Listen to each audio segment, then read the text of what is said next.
Mga kababayan, ang pambansang awit ng Pilipinas.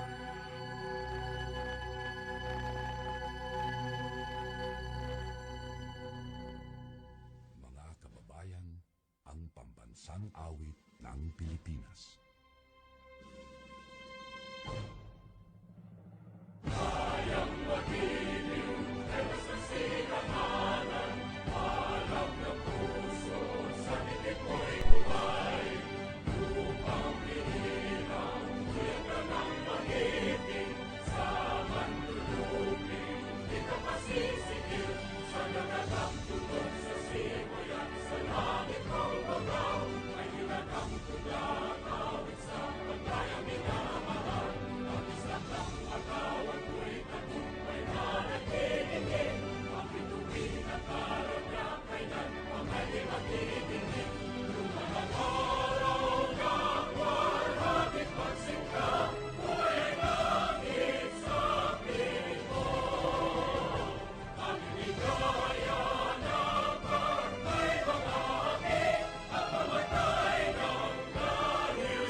Pinaigting, pinalakas ang bagong news online TV ng bagong milenyo.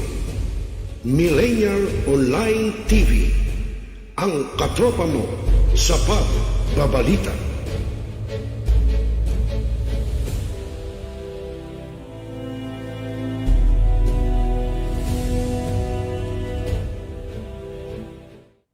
Ikaw ba stress? O may dinaramdam? O gulong-gulo ang isip mo? Tumutok lamang at panoorin dito sa Millennial Online TV. May tuturo po ko sa inyong isang paraan upang maibsan at mabawasan niyang problemado ninyong pag-iisip. Ito ay ang Tai Chi Learning Series. Sana po tumutok po kayo at abangan niyo po kung Sabado po ng umaga yan. Dito lamang po sa Millennial Online TV. Salamat po! Hanap mo ba ay unwind ventures? Tara nang mamangha sa mga tanawin.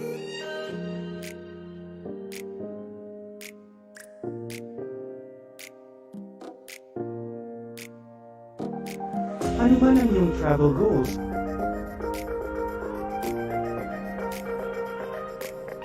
Dadalhin namin kayo.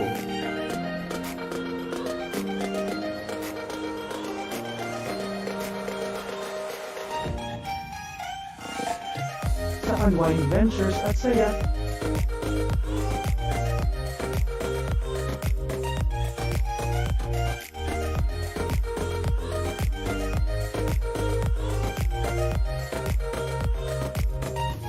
Dito lang sa Wow Biyahe.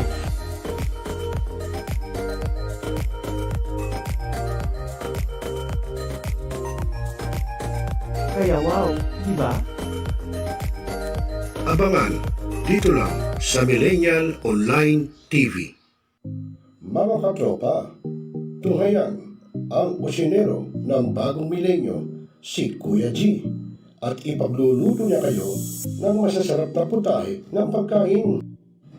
At para matuto kayo kung paano ito lutuin na pwede mong ihain o ipagmalaki sa iyong mga kaibigan o kamag-anak. Kung ngayon, samahan natin si Kuya G, si Hener Arriesgado, at ituturo niya kung paano lutuin ang mga masasarap na putahe ng pagkain dito lang sa kusinero ng bagong milenyo. Live dito lang sa Millennial Online TV. Tutok na mga katropa.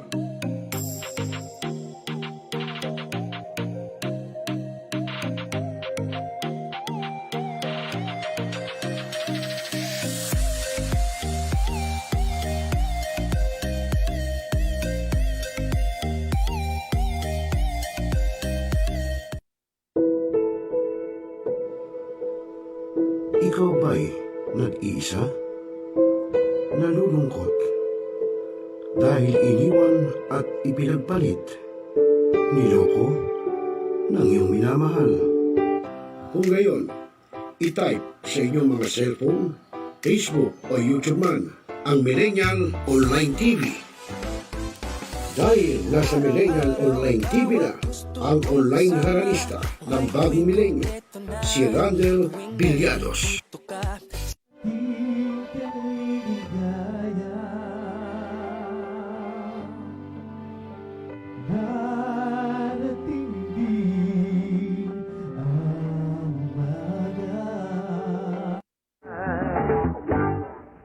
Naninigas ang aking katawan kapag umikot ng plaka. At haharanahin kayo ni Randel ng iba't ibang awitin para maibsan ang inyong inip at kalungkutan kahit nasaan man kayo. Hanggang sa tumanda. Come on!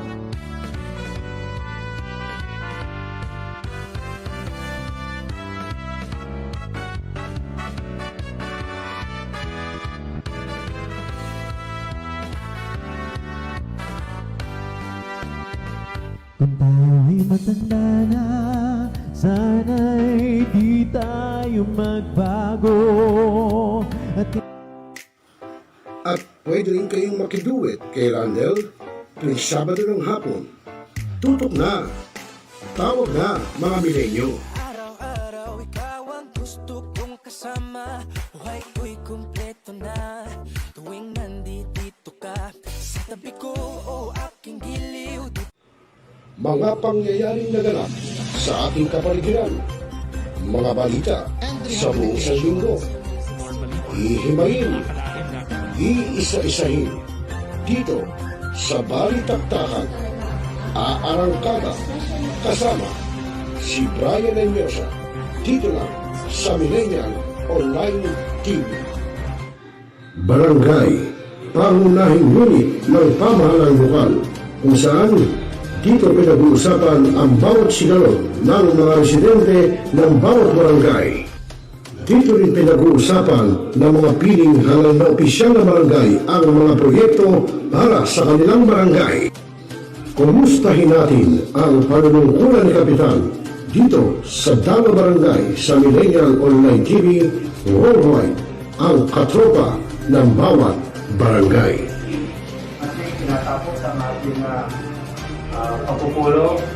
Maraming salamat po sa inyong pagdalo at tapos na po ang ating session. Enjoy na po tayo. Ang programang ito ay hatid sa inyo ng OWIE na hindi basta ordinaryong tsaa gaya ng sa iba.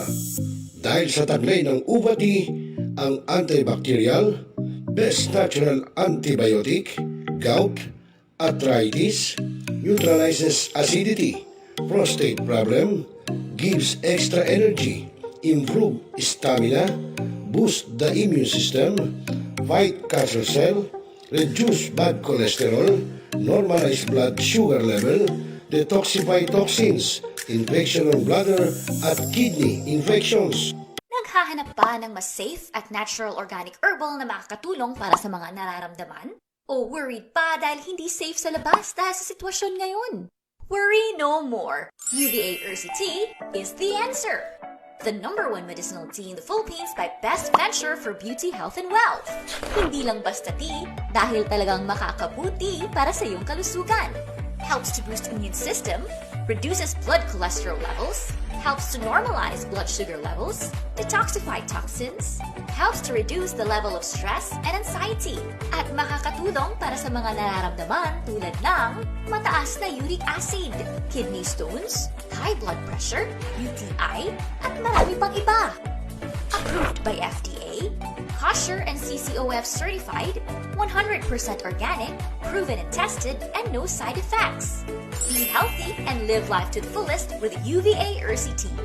Now available in selected branches of Mercury Drug, selected pharmacies and supermarkets nationwide. For more details, please contact 0915 308 4112.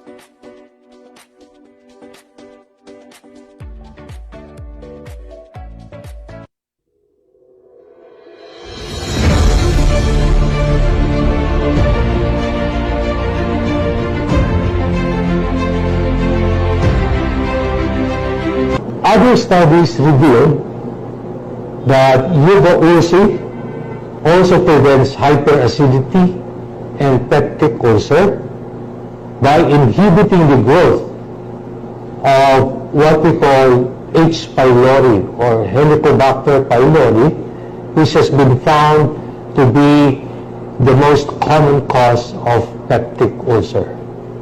So meaning, if you take a regular glass of this UWE tea, then what happens is that if you're suffering from hyperacidity, chances are you will improve and neutralize the excessive acids in the body, particularly in the stomach, that will help prevent you from getting into severe hyperacidity and later on develop peptic ulcer disease.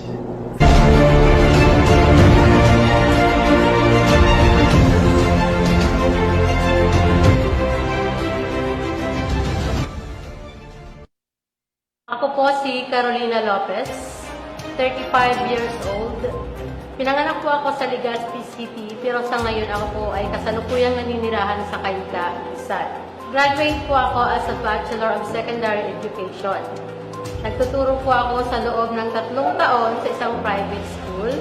Pero dahil nga sa medyo mababa yung sahod, naisipan kong lumipat sa isang call center. Habang nasa call center ako, umatake itong aking karamdaman na tinatawag na psoriasis. Almost 16 years na siya, pero this past August, siya umatake ng malala na kung saan halos hindi na ako makakita, makalakad, hindi ko na magawa yung mga pangkaraniwang gawain lamang sa bahay. Isang kapatid ko sa member ng Best Venture. Nirekomenda niya ito sa akin. Pero noong una, hindi ako naniniwala. Sinabi ko sa sarili ko, ini-insist niya pa rin na gamitin ko. So sabi ko sa sarili ko, wala namang mawawala kung susubukan ko. Then, ito na nga, binigyan niya sa akin si OWIE, at ang grape seed. After 1 month kasi, hindi nga 1 month 1 week, nakita ko na kagad yung pagbabago. Then, kinontinue ko siya kasi sabi ng ate ko, kailangan daw matapos ko yung, maubos ko yung isang box ng grape seed at saka ng tea. Which is nung after 2 weeks na natapos ko siya, doon ko na talaga nakita yung sobrang ganda ng epekto. Nakikita mo yung pinkish na yung mukha ko, sobrang kinis ng balat, na halos pinagtataka na ng mga kapitbahay namin na ano daw ba yung ginamit ko. Na kahit sila nagulat sa pagbabago sa katawan ko. Kasi lumalabas ako ng bahay na at nakatalong ko talaga. Matalagang nakalabas sa akin. Kaya masasabi kong sobrang effective talaga. Ngayon, ang tinitake ko na lang ay yung grape seed. Yung tea, bira na lang siguro every other day. Hindi na siya yung araw-araw. Kasi nakikita ko na yung minsan na hinanapan ko yung katawan ko kung may lumalabas pa bang mga red spots at mga ganyan. Pero sa ngayon wala na eh. Proud ako na nakilala ko si Best Venture. Ako si Carolina Lopez, 35 years old. Sa ngayon po ay isa akong masasabi kong psoriasis survivor dahil sa Best Venture. Sa mga katulad ko po may ganitong karamdaman, nire-recommenda ko po ito sa inyo na inyong subukan, baka sakaling makatulong sa inyo. Sapagkat sa paggamit po ng Best Venture, wala po itong side effect. Wala kayong mararamdaman na kahit anong side effect sa inyong katawan. Ang makikita nyo lang ay yung paggaling. Yun lang po. Lahat ng yan, mga katropa, ay nasa uva or city ang tsaa para sa bagong milenyo. Inom na, mga katropa. Talakayin, rebisahin, opinyon, palawakin, aksyonan. Kasama si Rosel Lopez, ang inyong katropa, dito lang sa Millennial Online TV. ang katropa mo sa pagbabalita.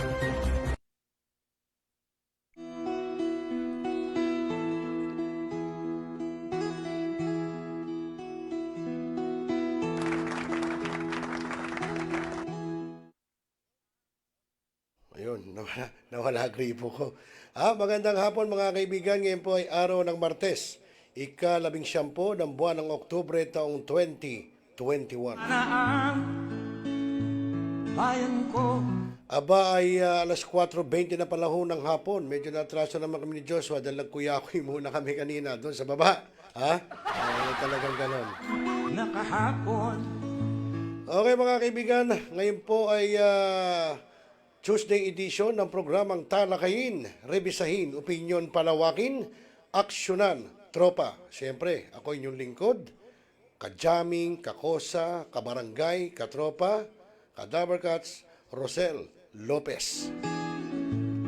Tayo na, Pilipinas. At siyempre, kasama ko naman sa technical side, si Joshua Sumulat Baltao. At si Joshua sa Biyernes, babakunahan nung ito ng second dose niya. Tama ba sa Biyernes? Sana wala tayong lakad, no? Pagka may lakad, paano kaya? Di bale, bahala na. Basta kung may importante naman lakad, ituturo ko lang naman sa iyo kung saan. Madali naman yung may card ka naman, pakikita mo lang yun. Pero kung walang lakad, dalawa tayo. After nun, ano tayo, alam mo na.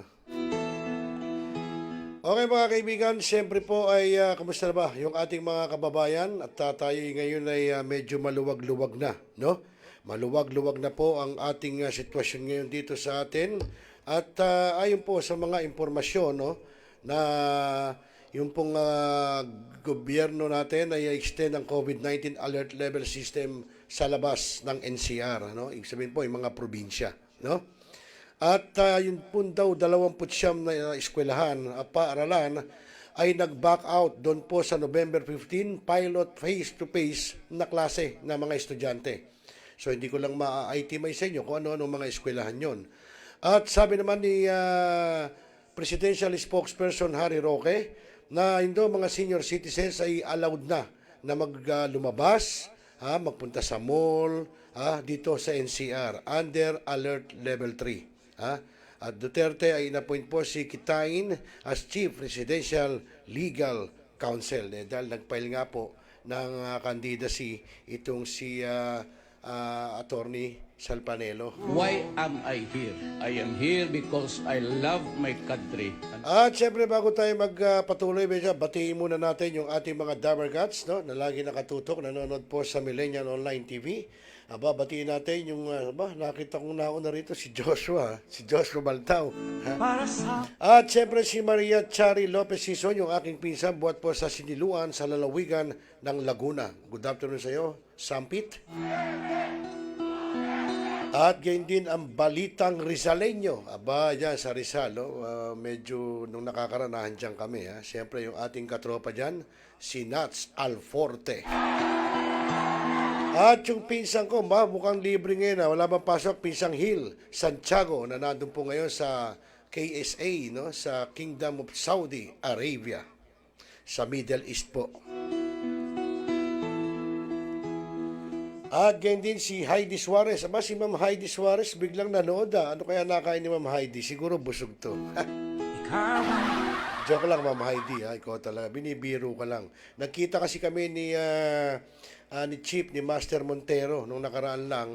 Dahil siyempre siya pala ay Agila na rin, Eagles na rin. Kaya nagkausap kami. Nandun ka pangarang din sa kanya. Kaso work from home ka. Sabi, nagkukuyakoy ka sa bahay. Joke lang Ma'am Heidi, baka mapipikong ka, bawal ang pikon. At sabi naman ng ating katropang LMT, si Miss Jennifer Ramos Trono, medyo maluwag na, open na kami para sa massage. Sabi, good luck, God bless, good for you. Ayos yan, di okay na, di maluwag na pala, open na kayo, di ako, massage na lang, massage. Yung mga magmamassage po, punta po kayo doon sa pwesto ni Miss Jen Trono, no? Doon daw sa Ubando yun, doon sa Panghulo Ubando, hindi ko naman alam kung saan doon. hawak kamay tayo. At syempre po yung ating mga tropa peeps, buhat po sa bayan ng Hagunoy sa lalawigan ng Bulacan, sina Police Senior Master Sergeant Randy Reyes, siya pong Chief ng Police Community Relation ng Hagunoy, PNP. Tayong lahat kailan. At syempre yung kanyang mga kasama doon, sina Police Corporal Rapi Ryan Ramos, at syempre si Kiana de la Cruz. Ayun po yung anak ng aming kaibigan na namayapa po na nanay po ni Kiana, si Ma'am Edlin de la Cruz. At kanina, kung mapapansin nyo mga kaibigan, umaga pa lang abay sumilip at ngumiti ang haring araw hanggang kaninang mga siguro pasado alauna. Sabi ho lang ating kasama si Joshua nung siya pumunta na rito sa studio, medyo kumukulimlim daw, no? Ba't kaya, Joshua? Hindi kaya dumaan ka lang? O nakita tayong dalawa? Siyempre, baka natakot yung araw pero mas maganda, mga kaibigan, abay alamin natin, Joshua, sa pag-asa, no? Bakit ba? Bakit ba tumirik ang araw at ngayon kumukulimlim? May bagyo ba? Malalaman natin. So, Joshua, alamin natin sa pag-asa.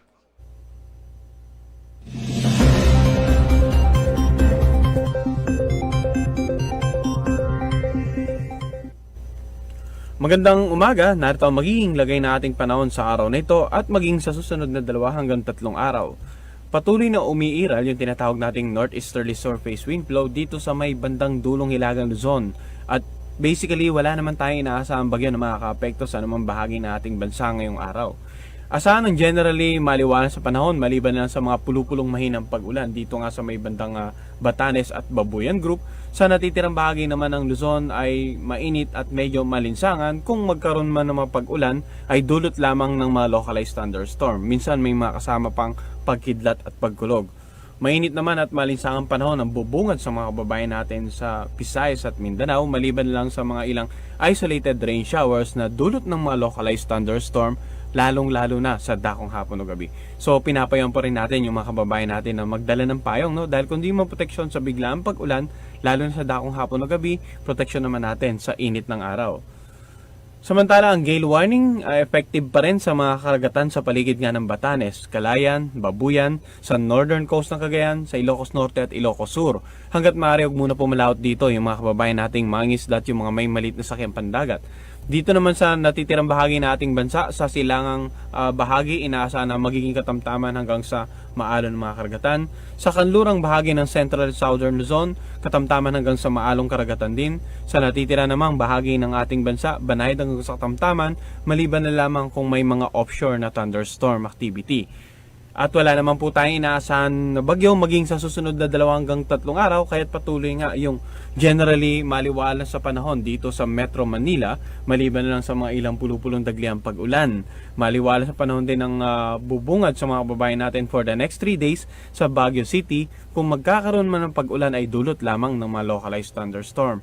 Samantala, mainit at medyo malinsangan sa Legazpi, sa Cebu at sa Davao City. At kung magkakaroon man ng mga pag-ulan, lalo na sa dakong hapon o gabi at minsan may mga kasamang pagkidlat at pagkulog, ay dulot lamang ng mga localized thunderstorm. At ang araw ay sikat mamaya alas 5:48 ng umaga at lulubog alas 5:34 ng hapon. Karagdagang impormasyon online hinggil sa magiging lagay ng panahon ng iba't ibang bahagi ng ating bansa, 4-day weather outlook at maging ang lagay ng panahon ng mga karatig bansa dito sa Asia, mangyari lamang bisitahin aming website bagong.pagasa.dost.gov.ph. Yan muna latest mula dito sa Pag-asa Weather Forecasting Center.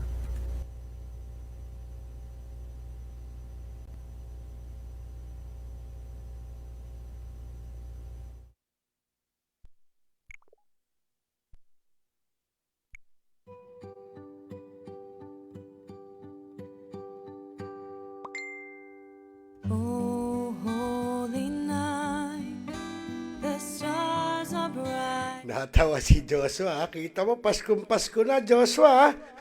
Kita mo. Of the dear Savior's birth.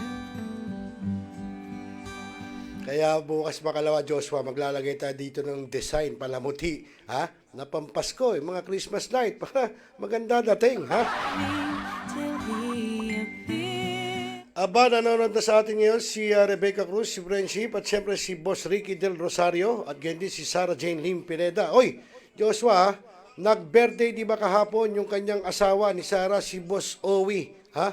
Si Boss OWIE. Ano nakalagay na apelyido ni Boss OWIE dyan? Ha? Hindi mo nakita? O hindi, buti pa. Siyempre, batiin natin. Ha? Nag-birthday kahapon at talagang masayang-masaya. Alam mong bakit? Abay, nagkaroon siya ng helmet na Evo. Alam mo ba kung magkano yung Evo? Ay, napakamahal nun.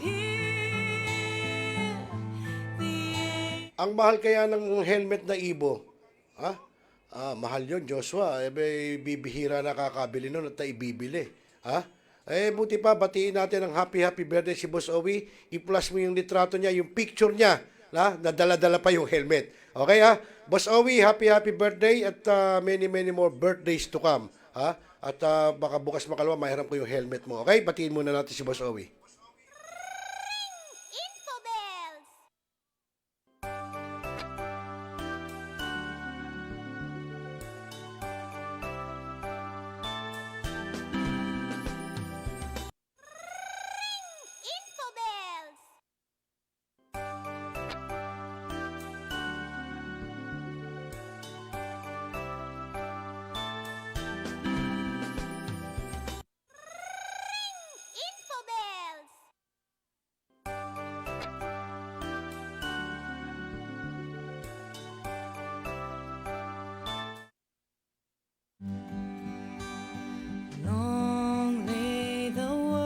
Kita mo naman yung picture ni Boss OWIE, tuwan-tuwa, hawak yung kanyang Evo helmet. Magkano ang Evo? Libo yon, Joshua.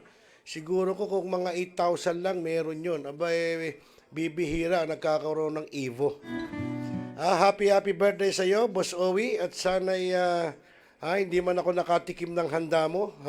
Okay lang, at ang balita ko ay sold out, naubos. Buti na lang naipagtabi ko ni Madam. Talagang gano'n. Ayan, ilang taon ka na ba, Boss OWIE, ha? Mahal na mahal ka talaga na Sarah. Kita mo, pinaghanda ka.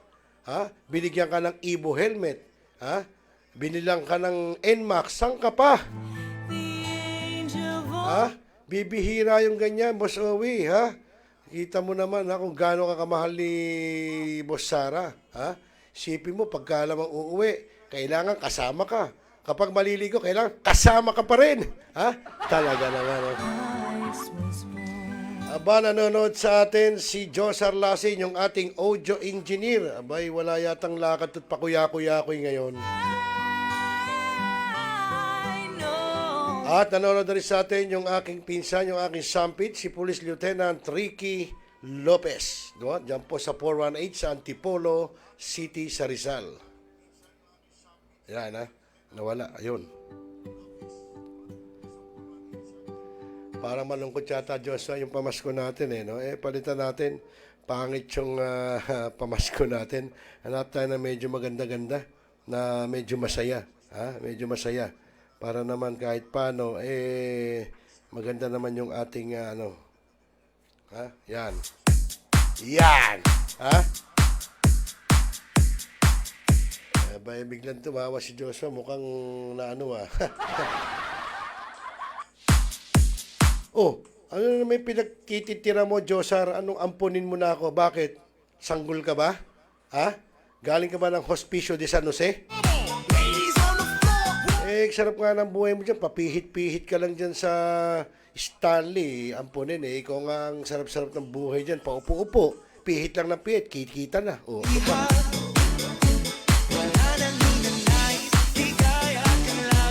Okay mga kaibigan, alas 4:34, Boss OWIE, may aftershock pa ba yung birthday mo?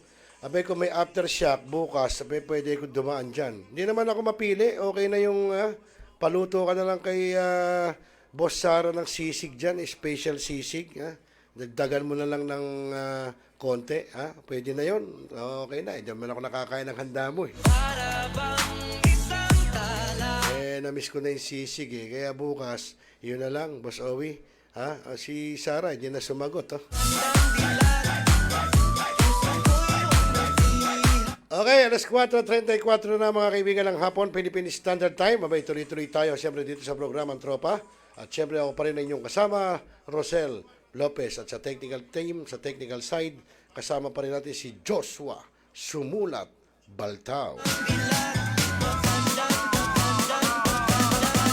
naka-duty ka ba ngayon, pinsan? At siguro baka mamaya usap tayo, tawagan kita, ha? Medyo after ng program.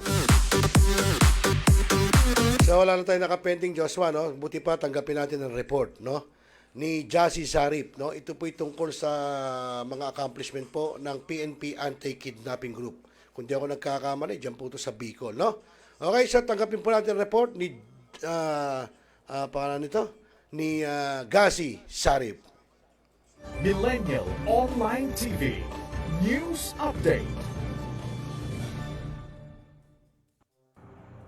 Arestado ang sospek na kinilalang si Juni James Cabug Izorbito dahil sa bisa ng warrant of arrest para sa Anti-Kidnapping Act of 1972. Naaresto ang nasabing sospek matapos ang isinagawang manhunt operation ni Police Colonel Joris A. Cantoria batay sa utos ng Provincial Director ng Masbate.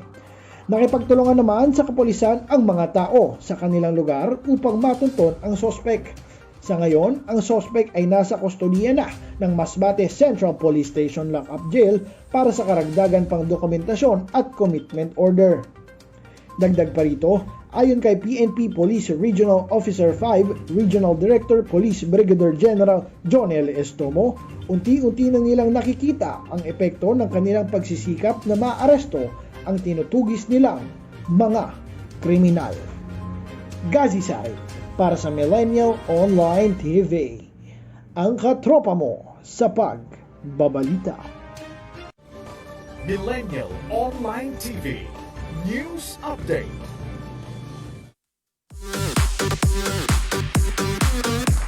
Ayun, maraming salamat sa iyong report, Jassy Sarip, no? Yan po ay galing po sa PNP Anti-Kidnapping Group. Pero sunod din natin yung report ng accomplishment po ng Philippine Drug Enforcement Agency, no? Yung kanilang nahuli na malaking halaga po ng shabu, kung di ako nagkakamali, sa batong lugar, dyan yata sa Rizal, no? So mga kaibigan, narito po ang report ng PDEA. Millennial Online TV News Update. Timbog sa isinagawang buy-bust operation na magkasanib puwersa ng PDEA Region 4A, PDEA ISS, PDEA SES, PDEA NCR, Armed Forces of the Philippines, Task Force NOAA, NICA, PDEG Regional Office NCR, Bureau of Customs o BOC, RID NCRPO, PDEG Special Operation Unit, Region 4, Police Provincial Office 4, Police Provincial Office Cavite at ng Dasmariñas City Police Station. Ang mga kinilalang sina Wilfredo Blanco Jr., 37 anyos, ng Kasiglahan Village, Rodriguez Rizal, at Megan Lemon Pedroro, 38 anyos, ng nasabing lugar. Sa ulat na isinumite kay PDEA Director General Wilkins M. Villanueva, na aresto ang mga suspect dakong alas 3:30 ng hapon sa parking lot ng Max Restaurant sa Barangay Salitran 2 sa bahagi ng Aguinaldo Highway sa Dasmariñas sa lalawigan ng Cavite. Ayon pa sa PDEA, nakumpiska din sa mga suspect ang humigit kumulang sa 240 kilo ng shabu na tinatayang aabot sa 1.656 billion pesos, bukod pang isang kulay puting Toyota Hiace na walang plate number. Sinampahan na ng kasong paglabag sa Section 5 at Section 11 ng Republic Act 9165 o Dangerous Drug Act of 2002 ang mga suspect. Rosel Lopez para sa Millennial Online TV, ang katropa mo sa pagbabalita. Millennial Online TV News Update.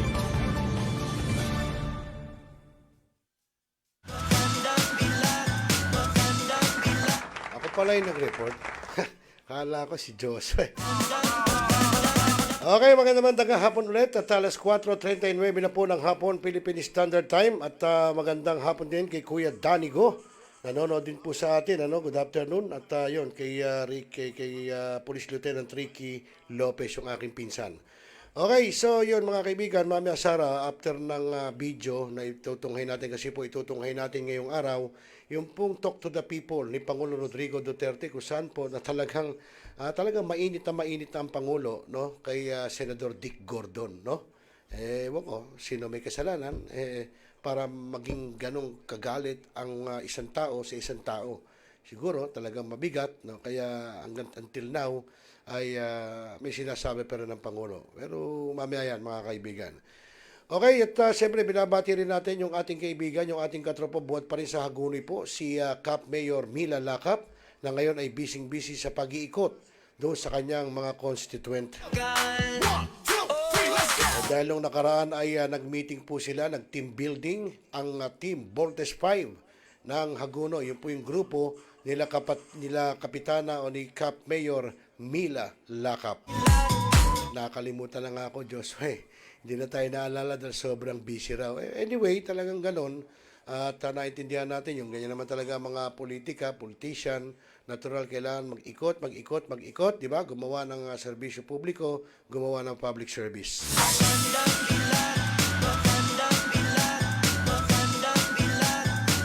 Okay, so yun mga kaibigan, at yun, malapit na po yung ating tinatawag na face-to-face na klase ng mga estudyante dahil nagsisimula na na bakunahan ang ating mga estudyante sa mga eskwelahan. Pero sabi nga, meron daw nag-back out na mga schools, no, sa face-to-face ditong November na to. Sa ano-ano kayang school yun?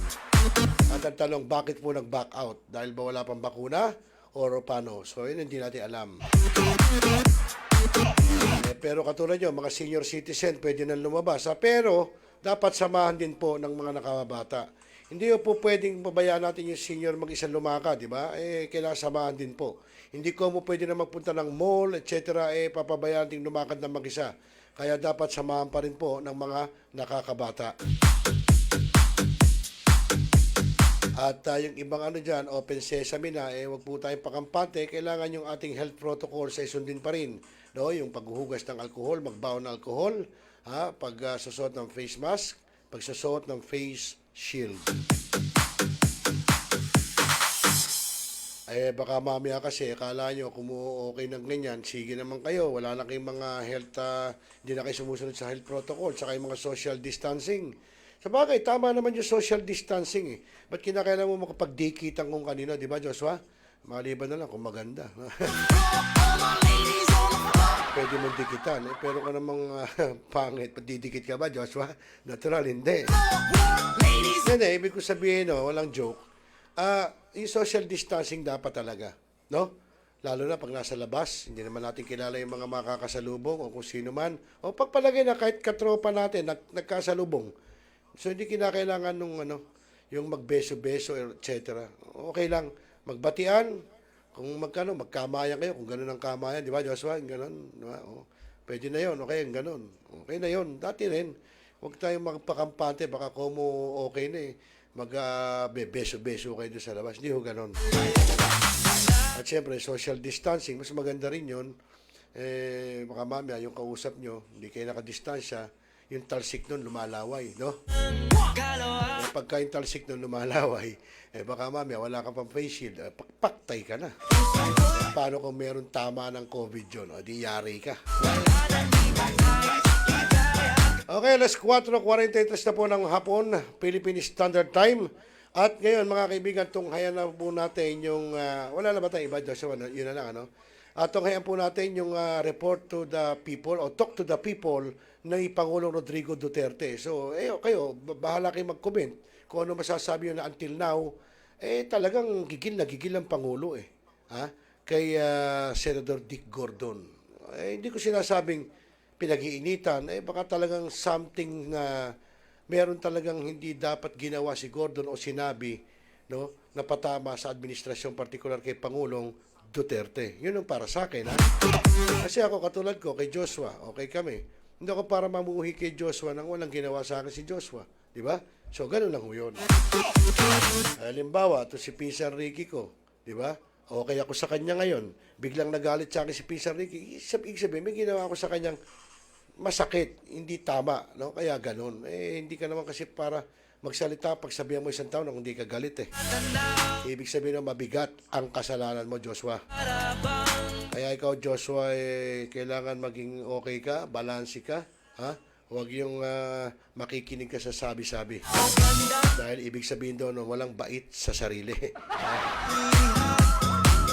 Okay, alas 4:45 na mga kaibigan. So, pinakamaganda, panoorin na natin kaagad para malaman natin kung ano kinaiirita ng Pangulong Digong kay Senador Dick Gordon. Magbigay kayo ng opinion nyo. Mas maganda, pwede nyo i-chat dito sa chat box eh. Kung tama ba sinasabi ng Pangulo, tama ba si Gordon? O mali ba ang Pangulo at tama si Gordon? O tama si Gordon, mali ang Pangulo? Kayo po magbigay ng inyong opinion at kung ayaw nyong hindi ka rin po pwede, no? O kaya PM nyo ako, babanggitin ko na lang para magmakita sa chat box, no? Okay mga kaibigan, panoorin po natin. Para ipakita ang tunay na estado ng ating bansa, ilahad ang mga pinakabagong balita at pangyayari sa ating bayan. Ipaalam sa taong bayan ang katotohanan at ipaliwanag ang mga hakbang na ginagawa ng pamahalaan upang manatiling payapa at maiangat ang pamumuhay ng bawat Pilipino. Mula sa Pangulo ng Republika ng Pilipinas, Mayor Rodrigo Roa Duterte, ito ang Talk to the People.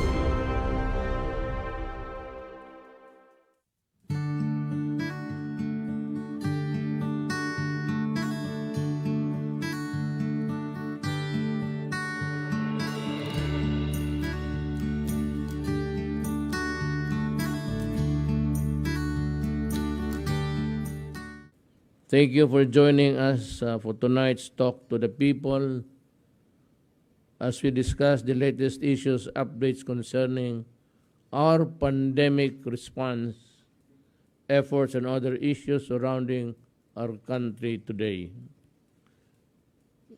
Much as I hate it, actually, but there are questions, burning issues of the day which the people should know or at least understand.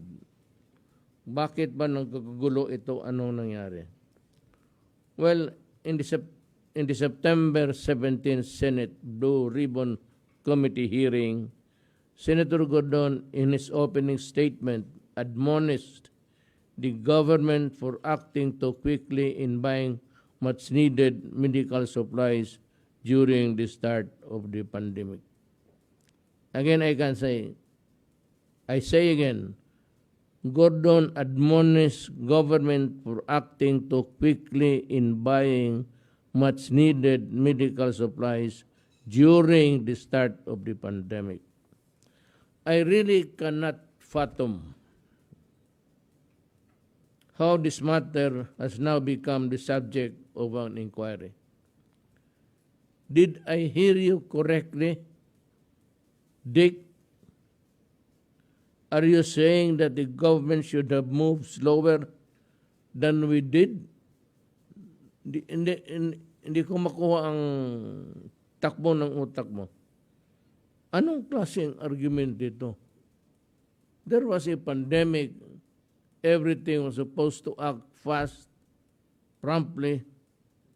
And then, nandyan yan,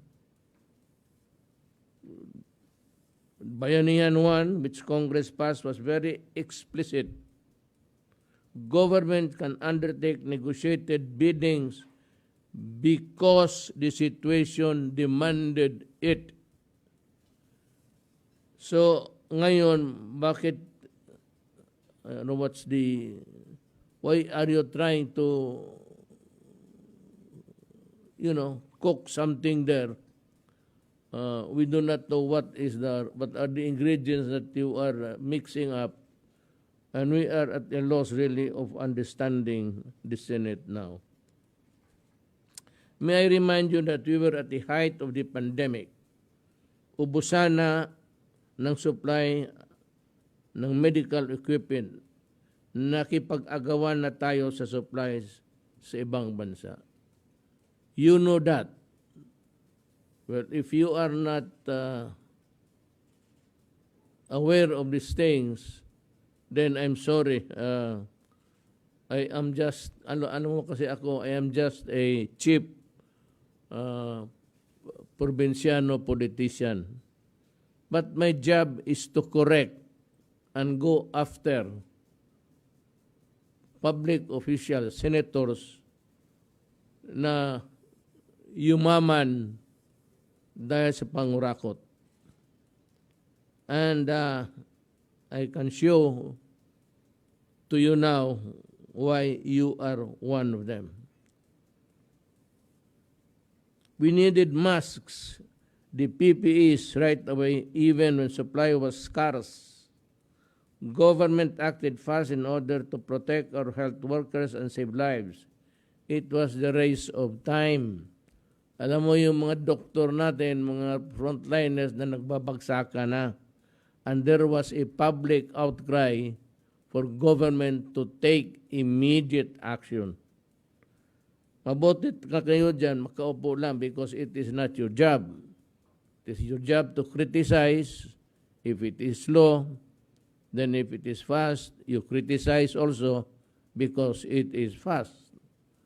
So, ganun, mamili ka lang. Nasagot na namin lahat. Tama na ang pamulitika mo. Sawa na ang mga tao sa style ninyo. Magtrabaho na lang kami. Ito namang dapat talaga ang issue dyan. Meron bang overpricing? Sabi ng kuwa, wala. Meron bang ghost deliveries? Sabi ng kuwa, wala. Ano pa ang gusto mong hanapin? Magsabi ka para malaman namin, mahanap namin kung ano yung kinahanap mo. Do not ramble on for days and weeks talking to yourself practically. Ikaw na mismo, and you are fighting with yourself. So, sabihin mo kung anong kulang o ano ang para malaman namin ngayon. Kung meron kang nakita, ilabas mo na para malaman namin kung ano yan. And because you could not find any overpricing, or is it because a witch hunt, a fishing expedition for a political purpose? Na kunwari sa panahon na ito, ikaw yung graft buster, ikaw yung naghahanap ng katiwalian sa gobyerno. Well, tignan natin. In the following pages, I will tell you why you are a farce.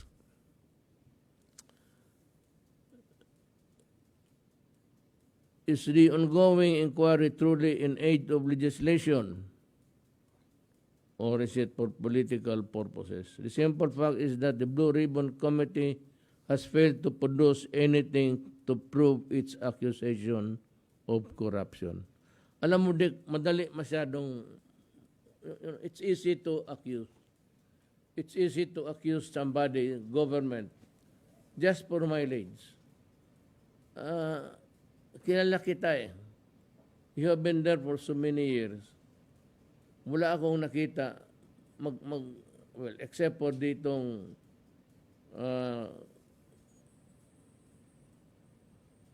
kay Napolis.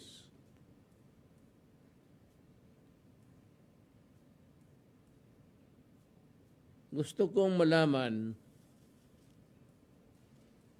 na tumanggap ka ba ng 88 million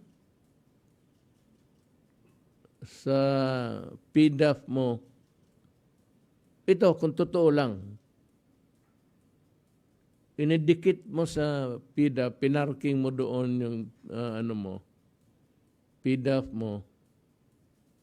So, you commingled it with the money of the Congress, of the Red Cross, and of Congress, yung nakuha mo. Ngayon, the money is lost forever. It cannot be accounted for if this is true. Kung totoo itong pinarking mo talaga. Ang nagsasabi na niyan, mga taga-Red Cross. Nasaan na ngayon yung, I do not have the correct figure, but it's 88. Tinawag lang sa akin sa cellphone, masama pa ang linya, na meron kang nakuha, inisali mo doon sa pera ng Red Cross. Which means to say now, that hindi na ma-audit ng COA kasi ang COA, sabi mo, hindi pwedeng mag-audit sa Red Cross. Yan ang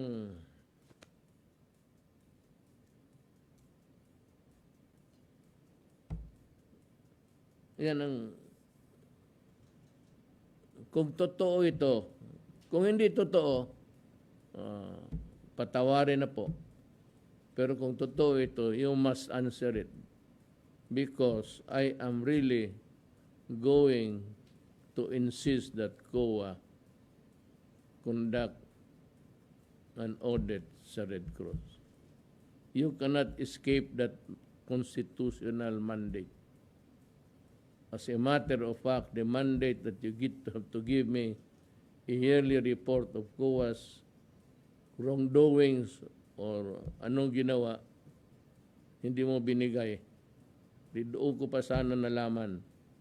Kasi yun, ipapasa ko sa mga accountants. And to COA, maybe. Pero wala kang binigay. So wala kaming, government is left empty-handed.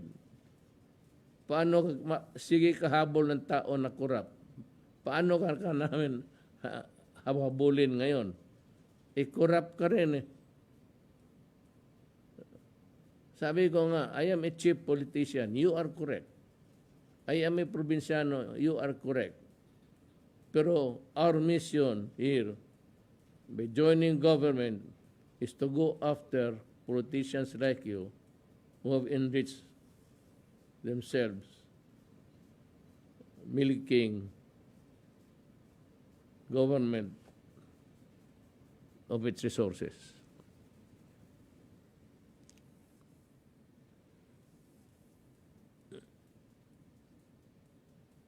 The simple fact is that the Blue Ribbon Committee has failed to produce anything to prove its accusation of corruption. Even Dick, the committee chairman, conceded that there is no overpricing, yet still he insists on pursuing this witch hunt. Alam mo kung bakit, Dick? Bakit kung wala kayong tinatago, bakit kayo matakot? Even if I spend the remaining years of months dwelling on such sabi mo na may pagkatiwalaan, then go ahead. But until now, kasi wala. Your starting point is in the fault line. The inquiry is being done at the expense of dragging government officials and compromising the government's efforts against COVID-19. At the time when cases are at all-time high and with thousands of our people getting sick and dying. Nandito, instead of working overtime, nandito si Secretary Galvez, nandito si Secretary Doki, nandito si Director General. When they're supposed to do their homework kasi maraming mga questions and doubts about maraming medisina. Even the ivermectin.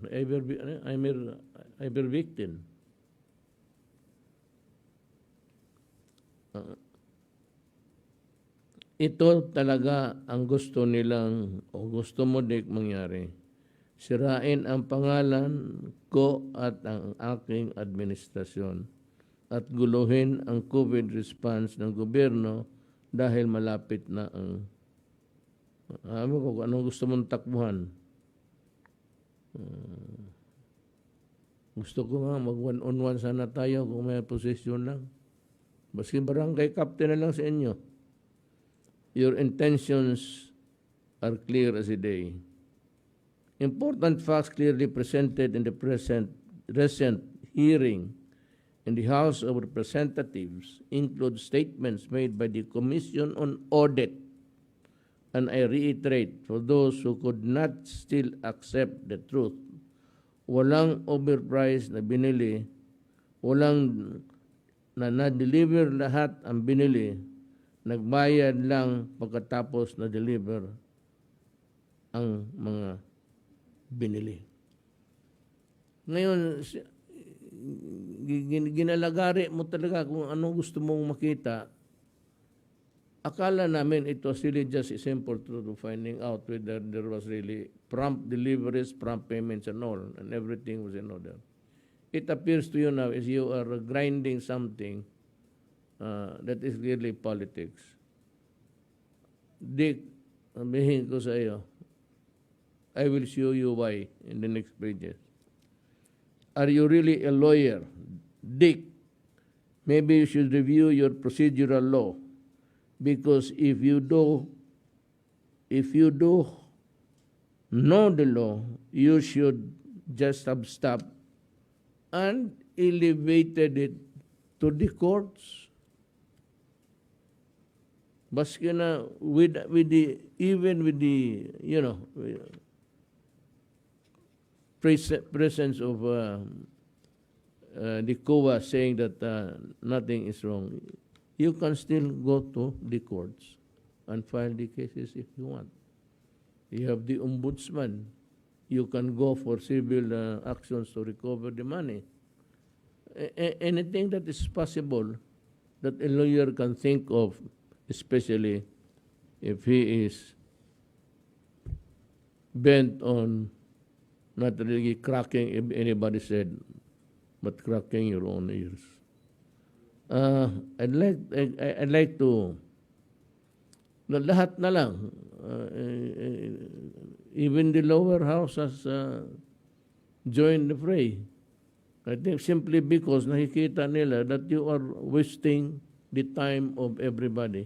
Can I have the video of Congressman Suarez, JJ? Pakinggan mo ito, Dick. So, with that being said, Attorney Lau, thank you for your time. No? With that being said, Mr. Chairman,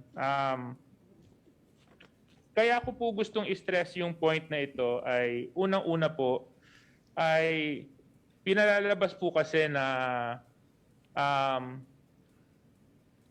overpriced. Napatunayan natin hindi. Sinasabi naman nila ngayon, favored yung isang kumpanya. Malinaw naman po na hindi naman favored yung kumpanya. In fact, mayroong mga kumpanya na mas malaki pa po ang natanggap na supply contract. Sinasabi naman po na doon naman po sa pag-award ng kontrata ay questionable po. Malinaw po na ayon na rin po sa batas, sumunod naman po sa proseso. So, Mr. Chair, following your call and the statements that you made earlier, I hope that we can really put an end to this topic already. I mean, what else do we need to show? Obviously, from where I stand, it's starting to become and be used as a political circus already. When our resource persons here, the Secretary of Health, I think Secretary Galvez is also here. May mga representatives pa sa DOH. Vince Dizon is here. They should be attending to COVID and pandemic. Instead of attending to COVID and pandemic, they're attending committee hearings for issues that we have already showed and clearly explained na wala naman pong problema. So, wag na po natin aksahin sana yung panahon at oras ng mamamayan sa mga bagay-bagay na kung may nakikita silang mali, di maghablaan na lang.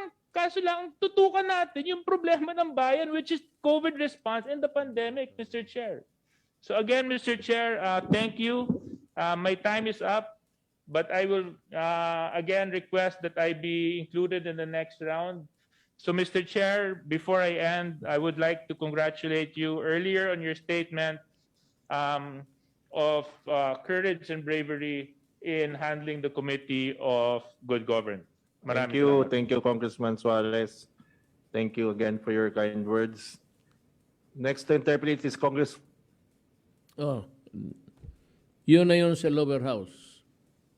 There is only one Congress. It is the upper house, the Senate, and the lower house, the House of Representatives. Pinapuna ka na. Ikaw yung pinapatamaan ni Suarez. Sino pa ba? In September 17 hearing of the Blue Ribbon Committee, COA Chairman Mike Aguinaldo clarified again that their audit report on DOH did not include any finding that money was lost on corruption. What was noted in the reports were deficiencies in the documentation.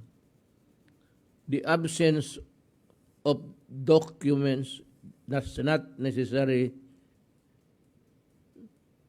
mean that the money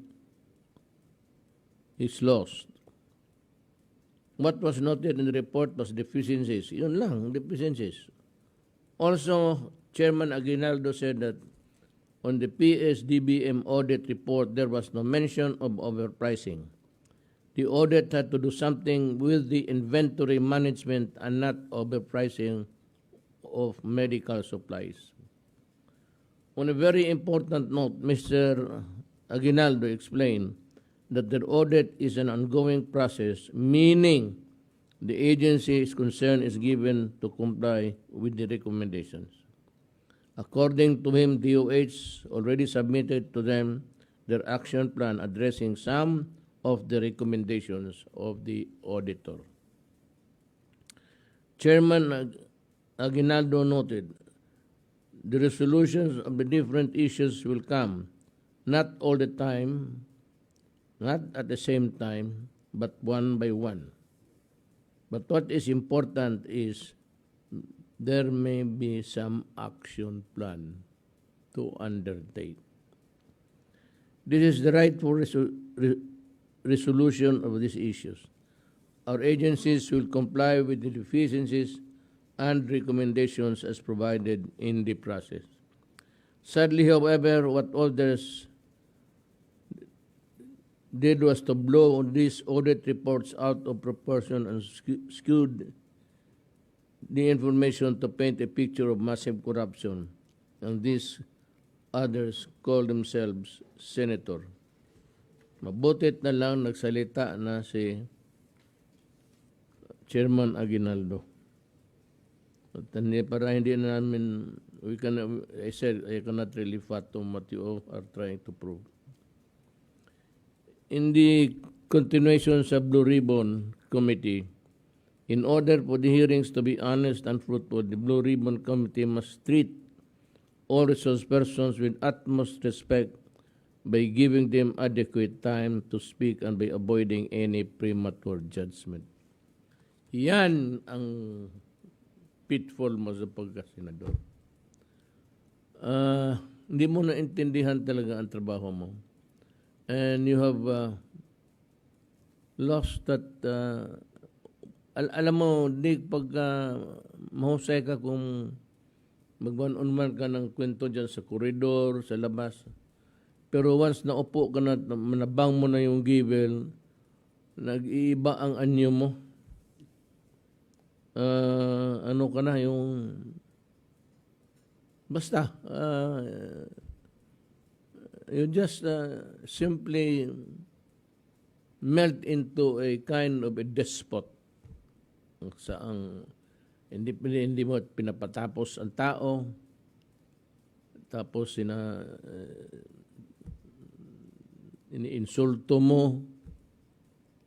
Balang araw, may isang tao talaga dyan magtindig sa iyo. Tignan mo. One of these days, there will be somebody who will just stand up against you and say, putang ina kayong lahat. Kung nagpunta ako dito para malaman natin ang totoo. Huwag mo akong bastusin, huwag mo akong sigawan, Kasi, do you know what?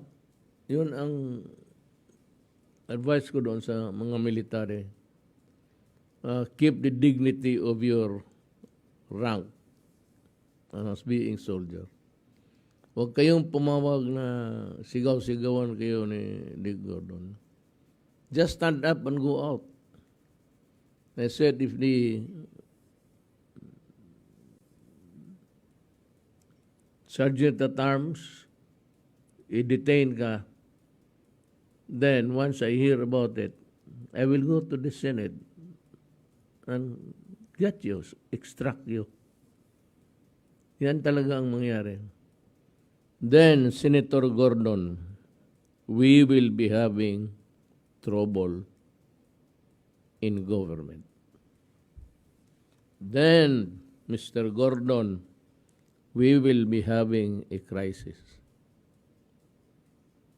Then, Mr. Gordon, at the end of the day, it is the country who will suffer. Ikaw, siguraduhin kita that I will reduce you to your original size. Masyado ka nang lumaki. Lumaki ng ulo mo.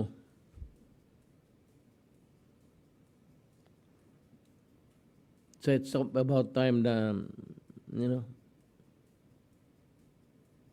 isauli kita sa dati mong pagkatao.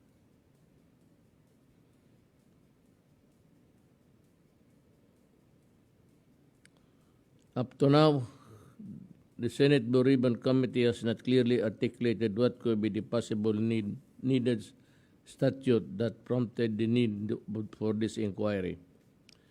The ongoing Senate inquiry has gone beyond the allowable exercise that is patiently being conducted in the primary purpose of inquiring on possible violation of laws. Isa pa yan.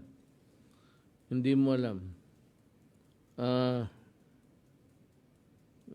Yung ano ninyo, ang pinaka-weapon mo is contempt.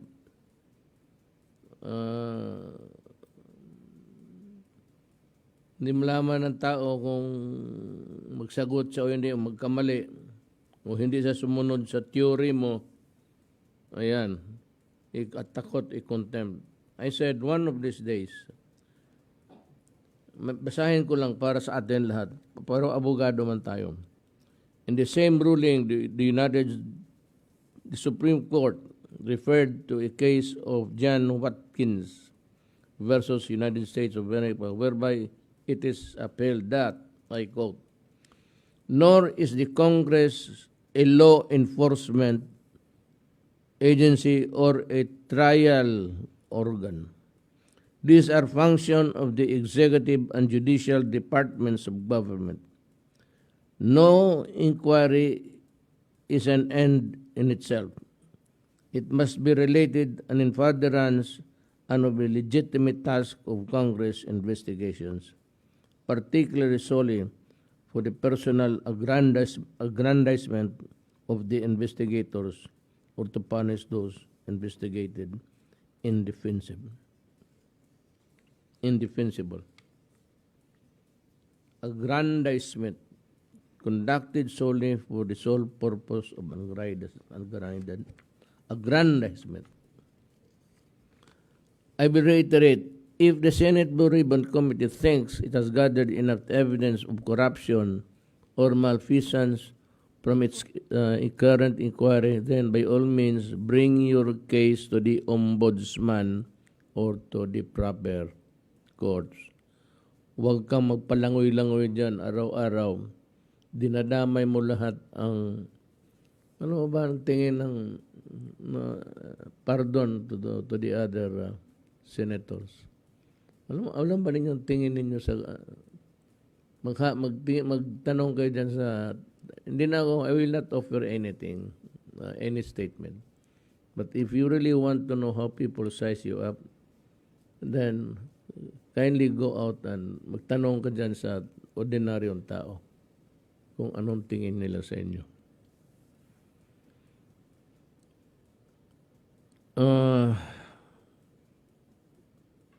I'd like to hear Congressman Marcoleta. Isa pang ano ito. Present, Mr. Chairman. Yusek Lau, Opo, Mr. Chairman. narinig mo na ba yung kwento ng isang taong naghahanap ng isang bagay na nawala? Nasa ilalim siya ng isang poste na may ilaw. Have you heard of that story? No, Mr. Chairman. Sa ngayon, malalaman mo. Ayun nga, naghahanap siya ng isang bagay, paikot-ikot siya sa lugar na yun. Merong nakapansin sa kanya, tinanong siya, Mama, ano po yung hinahanap ninyo? Nawala ko kasi susi ng bahay ko eh. Nawala ko dun sa yung tabing, meron kasing maliit na woods eh. Parang forest sa tabi niya. Nagtaka yung tao na nagtanong sa kanya, doon po pala nawala. Bakit dito po ninyo hinahanap? Ang sagot ng matanda, Yusek Lau, dito yung may ilaw eh. Do you understand the gist of that story? Yes, Mr. Chairman. Kung talagang nawala, may hinahanap siya kung ano man yun, doon niya hanapin. Bakit nandun siya sa ilaw? Malaking publicity rito, pare. Okay? Not on my part, Mr. Chairman. Nandoon yung instrument na nagagamit. Alin ba talaga ang gusto nating sabihin dito? Are we doing this for the good of the country? Like what our chairman elucidated earlier? O naghahanap ka ng wala sapagkat nasa ilalim ka ng ilaw ng publisidad? Did you get the story? I got the story, Mr. Chairman. Thank you very much, Mr. Chair. Ang ganda ng, what is that? Is that a metaphor or metaphor? Yeah. It is a metaphor. Sana nakinig si Gordon. Siya yun eh.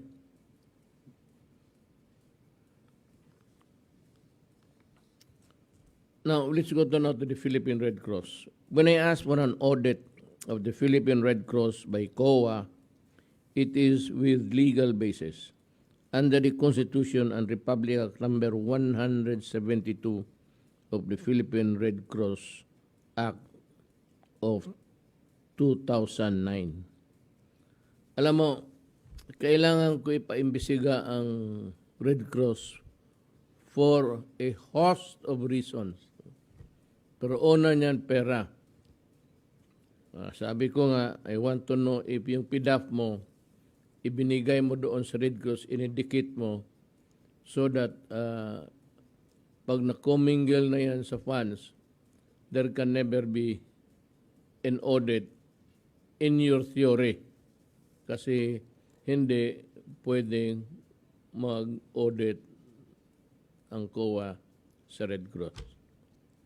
I disagree with you as a lawyer, and I'm pointing out to you the Constitution and the Republic Act. And I dare say that you are wrong. This is the same law that requires the PRC to submit to the Office of the President of the Philippines its annual financial report. Wala kang nga binigay. You know, it's the Constitution itself requires bidding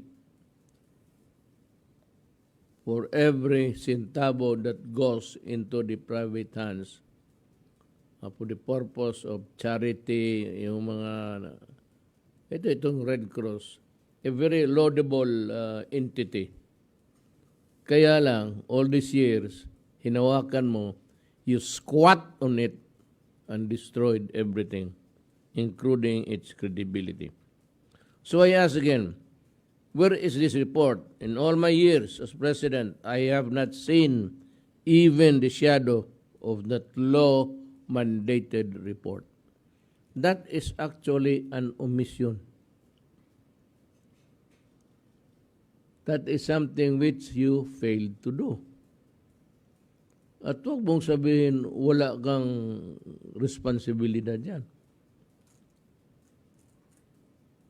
If it is required by law and you fail to do it and there's malice because you wanted to hide your crimes, paano mo ginastas, paano mo sinaipon yung pera sa Red Cross, then it becomes a case of anti-graft. Again, we are not attacking the Philippine Red Cross. We would just like to know if the resources that the government has given to it is well managed. We're only asking for the same transparency from PRC Chairman Dick. Gusto mong transparency sa mga transaction? Kaya you're dwelling on formally? In the same manner, we would like also to see if there is transparency in the Red Cross under you, and you yourself in connection with the Red Cross functions, including maybe this disbursement of money. On this note, I have already instructed the Solicitor General to write to COA Chairman Michael Aguinaldo to conduct an audit on the finances of the Philippine Red Cross. Now, there seems to be a hesitancy. Parang nag-hesitate well, again, that is a mandate of the Constitution even. You failed to do that, Mr. Chairman. I'm sorry, that's of all others that you failed to do. That is a violation of the Anti-Graft and Corrupt Practices Law. That is an omission. And that omission comes from the non-observance in the provision of the Constitution. But there are questions raised during the Congress hearing just today. I also would like to ask, are your testing facilities and equipment really as good as you say they are? Because I have heard of many false positive cases from your laboratories. Can you enlighten the Filipino people on this?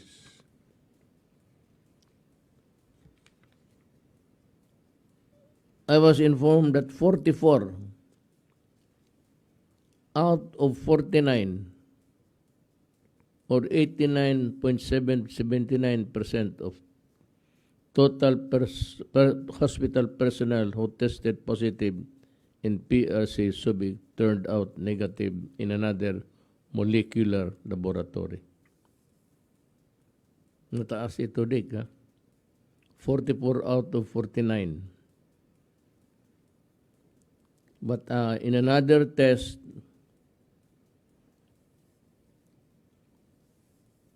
apat lang. 44 out of 49 or 89%. 89.7%. Moreover, ito, ko hinahanap kaya ako nalilito dito. Moreover, in the Presidential Security Group, 187 out of 213 or 87.79 of the PSG personnel tested positive in the PRC Manila laboratory but tested negative in their confirmatory test. Even officials of the Department of Finance have experienced the same Red Cross testing facilities.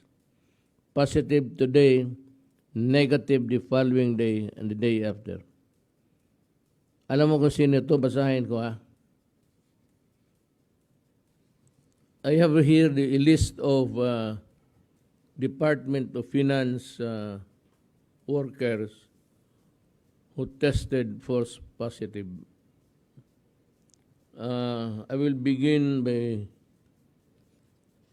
with their cover letter. The Department of Finance had 13 cases of false positive PCR test results for COVID-19 from February 10 to 2021. 13 individuals were tested positive after taking PCR tests from the laboratory of the Red Cross. After testing, the individuals decided to take a second confirmatory PCR test within 24 hours. All the individuals tested negative for COVID-19 after taking the confirmatory test. 2 individuals decided to take a third confirmatory test. The third test also came out negative for COVID-19.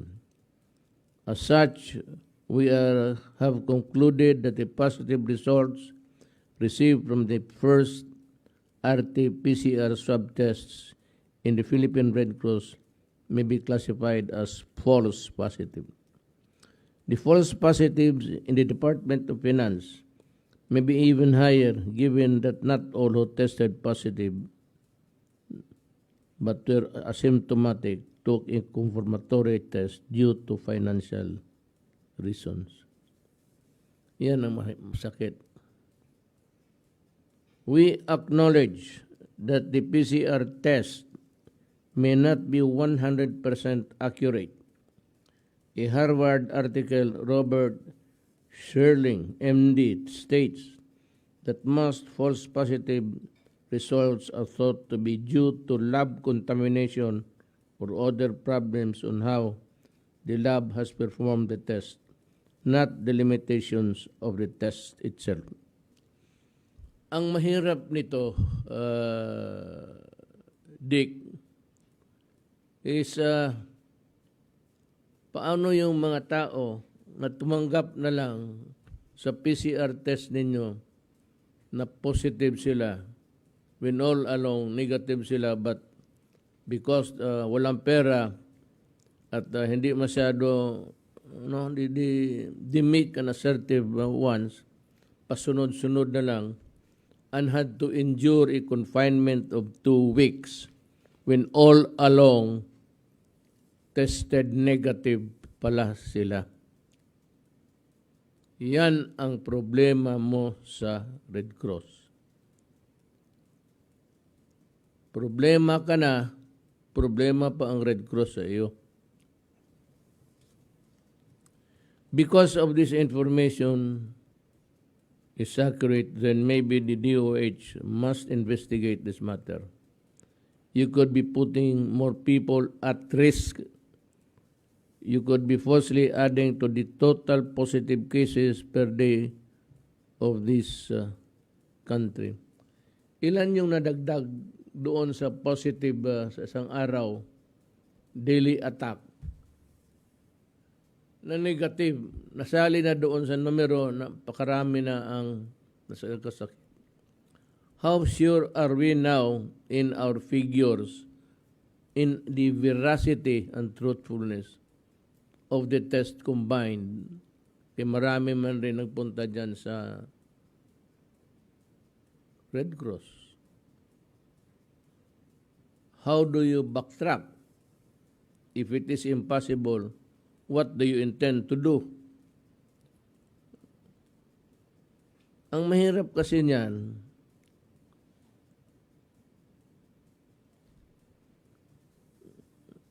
merong sa panahon mo sa Red Cross, may audit 86,815,433.24 is attributed to you. Sabi ng COA, and in early August of this year, SBMA sent final demand for you to pay the said amount in 30 days. It has been more than 30 days, Mr. Gordon, and you have not done anything. Let me remind you that when a notice of disallowance has been issued, clearly a law has been violated. Maybe a case should be filed against you. I am now asking the concerned agencies to look into this matter. Yun na sinasabi ko, Dig. Pinipicture mo na grabbuster ka, na ganun ka, that you are an upright person, that you are decent. When as a matter of fact, meron kang 88 million na attributable to you na hindi mo binayaran. And the host of other violations that I mentioned earlier. The omissions mandated by the constitutions, you know, if there is bad faith, you can be charged under the anti-graft and corrupt practices. Yan ang nangyari dyan sa iyo.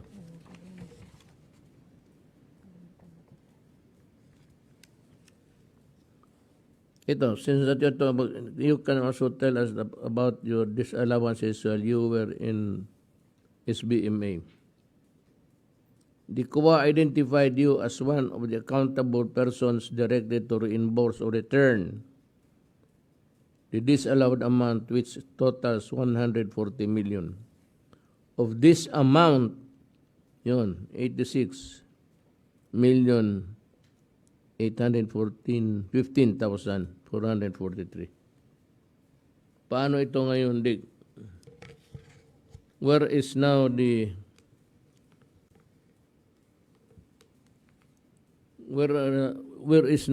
much vaunted model politician that he purports to be before the public?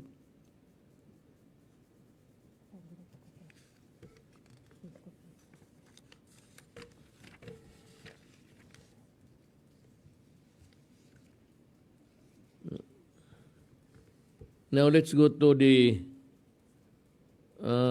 yung kay Secretary Briones, yung pilot face-to-face niya. Last September 10, DepEd Secretary Leonor Briones sent me a memorandum to my office asking for the approval of pilot face-to-face classes in 100 public schools and 20 private schools in areas with minimal COVID-19 risk. Nandito ito with minimal COVID-19 risk, while observing stringent health and safety standards and extreme precautions. As earlier resolution has been sent to me by the IATF, favorably endorsing face-to-face classes for higher education institution in areas under lower quarantine levels subject to similar health and safety standards. After thorough consideration and consultations with stakeholders concerned, I have decided to approve the request. Details on how we will move forward from this decision will be further explained by the DepEd and the CHED. Ang response ng gobyerno, at this point, may I call on Secretary Duque to report on the latest accomplishments and achievements, the efforts of government with regard to our pandemic efforts. Secretary Duque, you have the... Ngayon, ikadalawampu ng September 2021, meron po tayong pangkalahatan na kaso umabot na po sa 2,385,616. Kasama na po ang bagong naitala natin na 18,937 cases as of September 20. At sa naidagdag na Bilang na ito, ang 4,952 ay nanggaling po sa NCR, 3,582 sa Region 4A, at 2,261 mula po sa Region 3. Ito po ang top 3 contributing regions to our current caseload. At para naman po sa atin mga active cases, ang bilang ngayon ay ngayon araw ay nasa 176,850 cases. Ang katumbas po nito ay 7.41% ng atin pong mga kabuuan kaso. Sa kabilang dako naman, ang ating recoveries ay umabot na sa 2,171,832 at ang ating recovery rate ay nasa 91.04%, habang ang bilang ng mga pumanaw ay nasa 36,934 at ang ating pong case fatality rate ay nananatiling nasa 1.55%. Next slide. Ito naman po, nakaraang linggo, nakapagtala tayo ng 19,709 average daily cases. Kaya po makikita ninyo sa screen, mas mababa po ito ng 5% sa ating pong naitala noong linggo bago rito. Bagamat umaasa tayo na ito na ang simula ng pagbaba ng ating mga kaso, oobserbahan pa rin natin sa darating na mga linggo kung talagang bumababa na ang mga kaso. Gayunman, nakita namin ang pagbaba sa NCR. Ito pong color blue, epidemic curve, plus ang areas kumakatawan dito po sa kulay green. At sa Mindanao naman po yung orange line. At patuloy naman tumataas ang mga kaso sa rest of Luzon. Ito po yung red line. Makita po sa screen. Habang nagpaplato naman ang mga kaso sa Visayas, ito po yung teal or aqua green. Ang atin naman National Vaccination Program update ay nakapag-administer po tayo ng humigit 41 million doses as of September 19, kahapon. Mayroon ng 22.85 million ang naitalang individual na nabakunahan ng first dose at 18.56 million naman ang fully vaccinated individuals or equivalent to 24.06%. Sana po ay ito ay makita ng mga ibang naghahayag ng mga balita kasi kahapon sinasabi 16% lang daw po of our goal or herd immunity goal ang nagkaroon na po ng completed job rate. So hindi po as a 4.06% na po tayo. Panghuli po, Mr. President, bilang pagbubuod, number 1, masasabi natin na bumabagal na ang pagtaas ng ating mga kaso. Gayunman, nananatiling nasa high risk ang ating national case classification at healthcare utilization rate. Pangalawa, dahil dito patuloy ang aming pag-udyok sa mga ospital at LGU na siguraduhin sapat ang bilang ng mga COVID-19 beds at mechanical ventilators. Siguraduhin ang referral ng mga pasyente sa tamang pasilidad base naman sa kanilang mga sintomas. Magpatupad ng mga granular lockdown upang mabilis na mahanap ang mga kaso at kanilang mga close contact upang sila ay ma-quarantine, ma-isolate at ma-test sa lalong madaling panahon. At panghuli, panatilihin ang mahigpit na pagsunod sa ating pong minimum public health standards at palakasin ang ating pong pagbabakuna ng ating pong mga priority groups. So ito na lamang ang pinakahuling bahagi po ng aking pag-uulat sa ngayon na gabi, Mr. President. At handa po ako sumagot sa inyo pong katanungan. Maraming salamat, Mr. President. Thank you, Secretary Duque. Secretary Galvez, can you give me your report? Yes, sir. Mr. President. So this is the updates for this week. Next slide, please.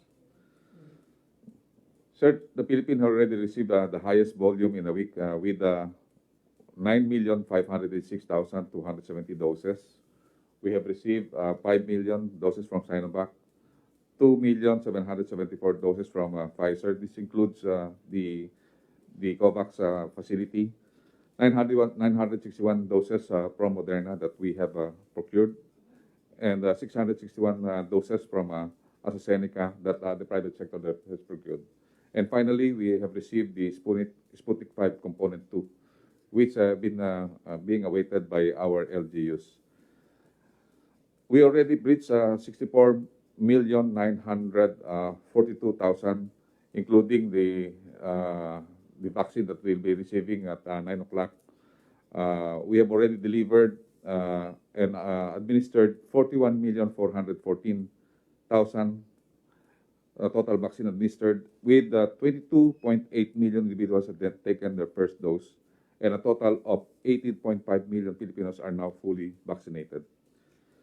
The Philippines is expected to receive another more than 20 million more doses before the end of September, and maybe on the first week, including the first week of October. We have now a steadier supply of Sinovac, Pfizer, AstraZeneca, and then Moderna and COVAX. We are now renegotiating with the Russian Direct Investment Fund for the Sputnik Light. We have previously have the negotiation for Sputnik B, but now we would like to have the Sputnik Light with one single dose, Mr. President. Next slide, please. The U.S. COVAX donation shipments have been reaffirmed with the first batch of 4,373,350 doses of Pfizer are now starting to come in 3 lots. Natanggap po namin, Mr. President, yung more than 2,220,000 kagabi po ng 2,400 hours, alas 12 po ng gabi. And then ngayon po may padating din po na mamayang 9 o'clock, may padating po na more or less 573,000. And then also, we will be receiving another 5.6 million doses sa second batch, which will be delivered on the last week of September and first week of October. Mr. President, by the end of October, we will reach more or less 100 million doses delivery to the Philippines. So by October po, meron po tayong mga 100 million po na doses na darating po. Next slide. This po yung ito po yung mga dumating po natin ng nakaraang linggo, at nakita po natin talaga na tuloy-tuloy po na dumadating ang ating mga bakuna, at sa susunod na linggo po, meron din po tayong darating na mga 7 million. Next slide, please. So ito na po yung ating natanggap na mga bakuna. Almost 65 million na po ang ating vaccines na nag-arrive. More than 40 million na po ang ating nabili sa national government.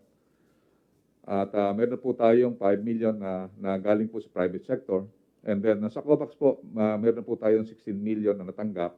At ang mga donations ng ating mga ibang countries, 3.6 million. So sa ngayon po, na-deploy na po natin yung 52 million. And then meron na po tayong total na tinatawag natin na stockpile na 23 million. Dito po sa ating mga warehouses and also yung mga storage ng mga LGU. And then meron pa po tayong inaasahan na darating na more or less 25 million na arrival this coming September to October. So I have said earlier, meron na po tayong 18,560,409 who received the complete doses. At ito po ay nagre-represent ng 24.06% of the total adult population. Yung target po natin na 70%. Or 16.84% of the total Philippine population. Next slide, please. So ito na po yung ating mga natanggap na mga bakuna po, sir. Sinovac, meron po tayong 36 million. AstraZeneca, meron po tayong 9.5 million. Pfizer, 9.1 million. Moderna, 5.2 million. Johnson & Johnson, 3.2. Sinopharm, 1.1. And then Sputnik, 570. Inaasahan po natin na yung Pfizer, sir, magkakaroon pa tayo ng more or less mga 13 million pa na darating ngayong buwan. At ang Moderna, meron po darating na 3 to 5 million pa po. So tataas po ang mga percentage po ng Pfizer at saka Moderna this coming week.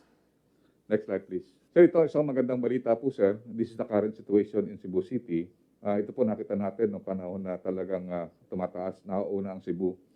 So sa ngayon po, the combined number of daily COVID admission in all Cebu private hospital has continued to decline, with the daily number of recovered COVID-19 patients being discharged from Cebu private hospitals continuing to exceed the admission in the past week.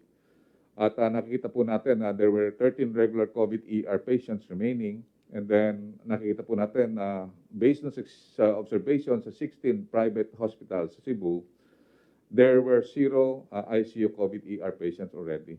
Sir, maganda po nga balita po yun dahil kasi ibig sabihin pagka nauna po ang Cebu na nag-peak, susunod po ang buong bansa. At ang inadala po natin talaga is talagang kailangan lang po talaga na sundin po natin talaga yung protocols na binigay po ng IATF. At ito po, maganda mong balita po ito na nakikita natin na nung sumunod yung Cebu sa protocols ng IATF. At the same time, they executed yung tinatawag nating magandang barangay response. Maganda po ang ginawa po ng mga unit ng DILG. At talaga po yung mga LG po ay sumunod po sa ating mga protocols. Nakita po natin bumaba po yung Cebu. At yun po, magandang balita po yun po, Mr. President, kasi pagka once na bumaba po ang Cebu, baka bababa na rin po yung Metro Manila and other parts of the country. Maraming salamat po, Mr. President.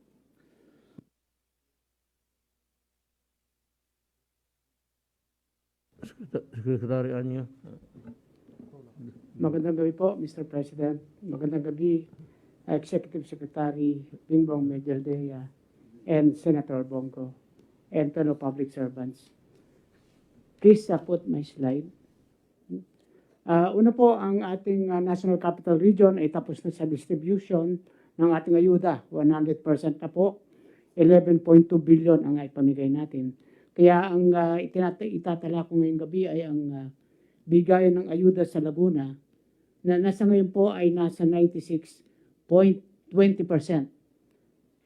Total of 2,611,807 recipients po ang nakatanggap. Next slide. Dito po makikita natin na 18 LGUs na po ng Laguna ang naka-attain na 100% accomplishment. At nakikita po natin na sa susunod na linggo ay matatapos na rin po ang lahat ng natitirang bayan ng Laguna. Next slide. Sa probinsya naman po ng Bataan, nasa 73.50% na po ang pagbibigay ng ating ayuda at ang nakatanggap naman ay 513,235 beneficiaries. Next slide. 2 bayan na po ng Bataan ang nakatapos. Ito po ang municipalities ng Samal at saka Abukay na kung sa 100% ang kanilang naipamahaging ayuda. Next slide. Sa atin naman pong kampanya against illegal drugs, makikita po na nakapagtala tayo ng 553 operations sa loob lamang po ito ng 4 na araw mula September 14 hanggang September 18, na kung saan ang naaresto po ay 845 personalities at mayroong 14 na sumuko at 3 naman ang nasawi sa anti-illegal drug operations. At sa kabuuan po ang ating nakumpiska na shabu at marijuana ay nagkakalaga ng 219,583,535 pesos po sa loob ng 4 na araw. Unti-unti po ay naisa sa katuparan ng ating mga LGUs ang bagong sistema. In fact po ay nagtatanong na din ng ibang probinsya at syudad kung kailan ito ay patutupad sa kanilang lugar. Sa katapusan po ng buwan ay gagawa tayo ng assessment sa pamamagitan po ng IATF at gagawa kami ng rekomendasyon sa ating Pangulo kung ito po ay dapat na i-adopt sa buong bansa. Yun lamang po. Maraming salamat. Thank you, General Anyo. So, paki-open nga ng panel. So, Secretary Lorenzana, you have something to report? Yes, Mr. President. Mr. President, Senator Go, mga kapwa ko lingkod bayan, mga kababayan, magandang gabi po sa inyong lahat. Narito ang mga nagawa ng response clusters sa ika-8 linggo ng pagpapatupad sa ating Crisis Action Plan against COVID-19. Can I have my slides, please?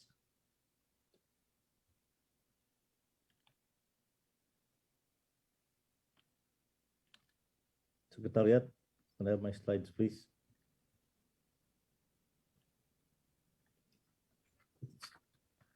Ang community subclusters ay nagpatupad ng alert level system simula ika-16 ng Setyembre at nagdaos ng online talakayan series na dinaluhan ng 17 lungsod sa Metro Manila. Ito pinaliwanag ng mabuti ang bagong sistema ng alert level system. Nakikita po natin dyan yung alert level 1, alert 2, alert 3, alert 4, at kung ano ang pwedeng gawin at hindi pwedeng gawin.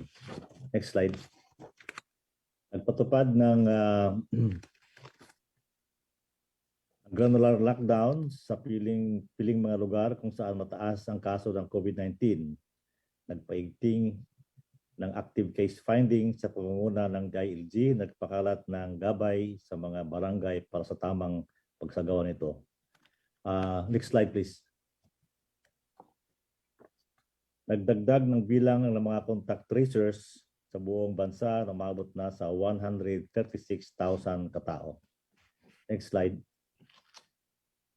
Nagpabilis ng pagsasagawa ng contact tracing kung saan 36,260 suspect at probable cases at 21,058 confirmed cases ang agarang na trace, na assess at na quarantine sa loob ng 24 hours.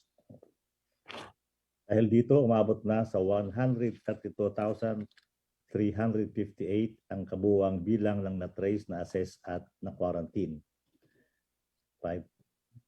Nagpahusay ng ating testing capacity kung kaya nasa 19,382,245 na ang kabuuang bilang ng mga na-test.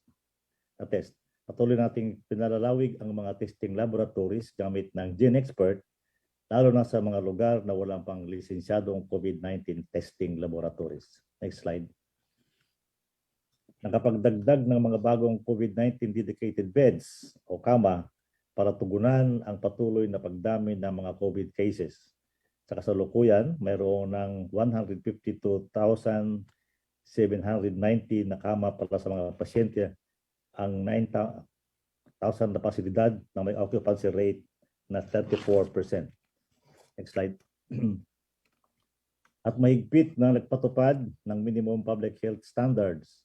Sa kabila nito, nakakalungkot na nasa 1.1 billion ang naitalang kaso ng paglabag. Samantala, 122,580 ang hindi pinayagang makalabas sa checkpoints at 16,148 sa mga ito ang unauthorized persons outside residence or OPORs. Alam natin na ang virus ay walang kakayahang gumalaw. Ang taong may dala nito ang nagkakalat ng sakit sa kanilang patuloy na paggalaw at pakikisalamuha. Kaya naman, kami po ay nakikiusap sa ating mga kababayan na pairalin ang disiplina at malasakit sa kapwa nang hindi na lumala pa ang ating sitwasyon. Next slide. Ang ating health facilities subcluster naman ay nakapagdagdag ng 588 COVID-19 beds sa ICU or intensive care unit, 904 sa isolation units, at 3,440 naman sa ward para tugunan ang patuloy na pagdami ng pasyente. Sa kabuuan, 108,126 na ang mga licensed hospital beds na nakalaan para sa COVID. Next slide. Subalit patuloy pa rin ang pagdami ng mga COVID-19 cases sa buong bansa, kaya tumaas ang healthcare utilization rate sa 72.67%. 77% sa ICU beds, 68% sa isolation beds, at 73% sa ward beds. Next slide. Ang Task Group on Management of Returning Overseas Filipinos naman ay nakatulong sa 1.4 million nating mga kababayan. 1.1 million rito ay overseas Filipino workers at 296,917 ng returning overseas Filipinos. Next slide. Samantala, para naman sa COVID-19 vaccination updates ng Armed Forces of the Philippines, as of September 19, nasa 60,652 na ang kabuuang bilang ng mga sundalong fully vaccinated laban sa COVID-19. Ito pong, meron pa pong mga about 90,000 na hindi pa nabakunahan na Mr. President, pero ito po yung mga sundalong nandoon sa mga naka-assign sa mga probinsya at yan po ang ating tatargetin sa susunod na mga buwan. Yun lang po, maraming salamat, Mr. President. Thank you, Secretary Lorenzana. Can I have the panel members? Secretary General Domingo, can you? Yes, sir. Magandang gabi po, Mr. President, and good evening po sa kila Senator Bong, kila ES, at sa lahat po ng members. Ang FDA po, sir, ang pinagtutuunan namin ngayon yung supply po ng gamot at saka ng oxygen, especially po itong ating mga in-demand na gamot na si tocilizumab, saka po yung baricitinib. Fortunately, meron na po tayo ngayong na-approve ng mga generic na counterparts po. Itong mga gamot na to para po mas marami nang ma-import dito sa atin. And at the same time, nakapag-invite pa po tayo ng ibang mga applicants. So meron pa po kami ngayong ini-evaluate pa na iba pong possible na supplier po ng gamot na ito para ma-import po dito sa atin galing sa ibang bansa. Yun naman pong oxygen supply natin, fortunately hindi naman po tayo umabot sa critical point na talagang nag-aagawan ng oxygen. Pero para rin po sigurado lang tayo sa supply, ine-expedite po natin ngayon yung approval, tinutulungan po natin yung mga oxygen plants para po makapag-manufacture po ng mas marami. May isa pong malaking kumpanya dito po sa Calamba na malapit na po dating malisensyahan para po madagdagan ang supply dito po sa Luzon. Doon naman po sa Visayas, yung isang ospital natin, yung Western Visayas Medical Center, ay pupuntahan din po natin bukas na para po mapaandar yung kanila pong oxygen manufacturing plant. At sa Mindanao, meron po tayong 3 ospital dyan. Yun pong sa Dapitan, yun pong Jose Rizal Hospital po natin sa Dapitan. Okay na po yung kanilang oxygen plant. Pero meron pa po tayong 2 ina-assist, yun pong sa Margo sa Tubig Hospital po yan ng DOH na nandito po sa Zamboanga del Sur. At saka po sa Basilan, sa Isabela, meron po tayong ospital doon na nabigyan din po ng oxygen plant na pupuntahan din po bukas for inspection and final fitting para po mapagamit at just to make sure na hindi po tayo mabubusan ng oxygen. At lahat naman po ng ating mga applications for drugs and oxygen supplies po ng COVID ay ina-expedite po namin sa FDA.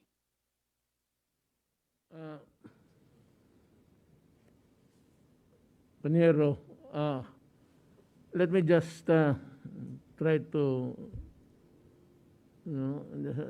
talk some things about how far are we from having our own vaccine in this country. I mean, I know that there are tests going on in several laboratories, pero gusto mo naman gaano tayo kalayo na makarating doon sa sarili nating homegrown bakuna. Ngayon po sir, yun pong ating task force on the vaccine self-sustainability na pinangungunahan po ng DOST, kasama po ang DTI at DOH. Tuloy-tuloy naman po ang pakikipag-usap nila doon sa mga manufacturers po abroad para nga po magkaroon ng technology transfer dito. At ang FDA din po ay kasama dyan sa task group na yan. Ang plano po natin by next year, magkaroon po tayo at least yung tinatawag po nating fill and finish, meaning dadalhin po sa Pilipinas yung bulk product, tapos dito na po natin i-repackage doon po sa maliliit na vials, ampules or mga syringes. So ito po yung nauna nating plano na tina-target po for next year. And then after that po, the year after that, yun na pong manufacturing ng mas maraming ibang klase pong bakuna dito. So nakatutok naman po yung mga ahensya na ito dun sa utos nyo na iyon. Tuloy-tuloy naman po sir yung aming pagtatrabaho para dito. What are the countries that helping us? I heard that Cuba is one. Meron po kinakausap from Cuba, also from China, meron din po. At meron din pong alam kong sa European countries, even po yung Russia, parang interested din po eh. So yun pong sa Department of Trade, sila po yung nakikipag-usap para po dun sa mga partnerships. And then DOST naman po for the development of the factory dito po sa atin. Okay, thank you. I'd like to hear si Chairman Benhor Abalos. Yes sir, magandang gabi po, mahal na Pangulo, Senator Bongo, of course ESP Jaldía, sa lahat po ng mga miyembro ng cabinet, no? Medyo maganda po ang nangyayari sa Kalakang Maynila, Mr. President. Gusto ko lang po pakita yung slides please. Mr. President, sa ngayon po, ito po yung active cases natin. It is 36,042 sa Metro Manila. Next please. Ito po yung sinasabi ko, no? Kung titignan po natin yung active cases, ito po yung nakumpile po namin sa lahat ng mga mayors ng Metro Manila na LGU. Ang pinaka-peak po natin ay noong September 15. Ito po ay 40,112. Pero kung titignan po natin, magmula noong September 15, pababa na po ang active cases. Naging from 40,000, naging 38 noong 16, naging 37,000 noong September 17. Ngayon, September 19, naging 36,000 na lamang. No? So napakaganda po ng trend. Although manipis pa rin po, sana magtuloy-tuloy. Next please. Siguro dahil ito na rin po yung tinatawag na reproductive rate, no, sa mga nakikinig po nating kababayan. Ang ibig sabihin ng reproduction rate, ito po yung anak nung virus, kung paano siya dumami. Kung titignan po natin, ito po noong August 18, 1.9. So yung 1.9 na yun, naging 1.14 na po noong September 20. Konti na lang, kung magwa-1 na po tayo, magpa-plateau na rin yan. No? So magiging constant, kaya konting push na lang po. No? Tumataas man, pero yung reproduction rate ay pababa. Next please. Sa DOH naman, ito po yung sinasabi na 2-week growth rate. Yung po sinasabi ni Secretary Duque, from 130% noong August 16, ngayong September 18 ay isipin nyo, nag-19.83 na lang. No? Kaya napakaganda po. Next please. Ngayon, next please. Ito po yung isolation facilities natin sa iba't ibang lugar. Dito po natin nilalagay yung mga asymptomatic at symptomatic, no? Sa LGU facilities, sa mga eskwelahan, quarantine facilities, 65% pong occupied. Sa Oplan Kalinga, andyan po si Secretary Del, yung sa OCD, 84% po. At yung po sa temporary treatment facilities, it's 75%. Yun naman po naghahanap po ng mga contact tracers natin. Muli, nagpapasalamat po ang mga mayors kay Secretary Bello, ang laking tulong nung kanyang tupad, no? At of course, kay Secretary Anyo ng DILG, dahil ang aming pong contact tracing ngayon is 1:14. Dahil meron po sila mga personnel na in-extend po nila. Next please. Ito po ngayon, no, yung granular lockdowns, Mr. President, ang ginawa po natin sa granular lockdowns ay talagang hinimay-himay po natin. Yun lamang talagang nakaka-infection na lugar. Kung titignan po natin sa ngayon, 3,093 po ang pamilyang apektado. At kung titignan po natin, wala po tayong barangay na sinarado. Wala po, 0. Siguro ang kalye, 9 lamang po. Ang building, 3. Ang unit sa condominium, 101. No? At ang compound ay 48. So talagang himay na himay po. Nang sa ganoon, yung mga wala namang sakit ay makapagtrabaho naman po. Next please. Ito po yung sinasabi naman ni Sec Charlie at of course ni Sec Duque na bakuna.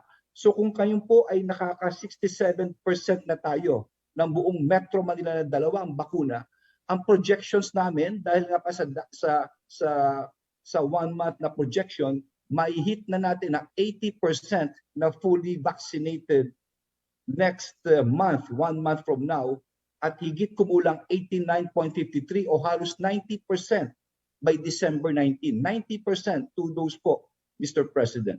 Next please. Nag-iikot po kami sa iba't ibang lugar sa Kalakang Maynila dahil sa pilot testing po natin.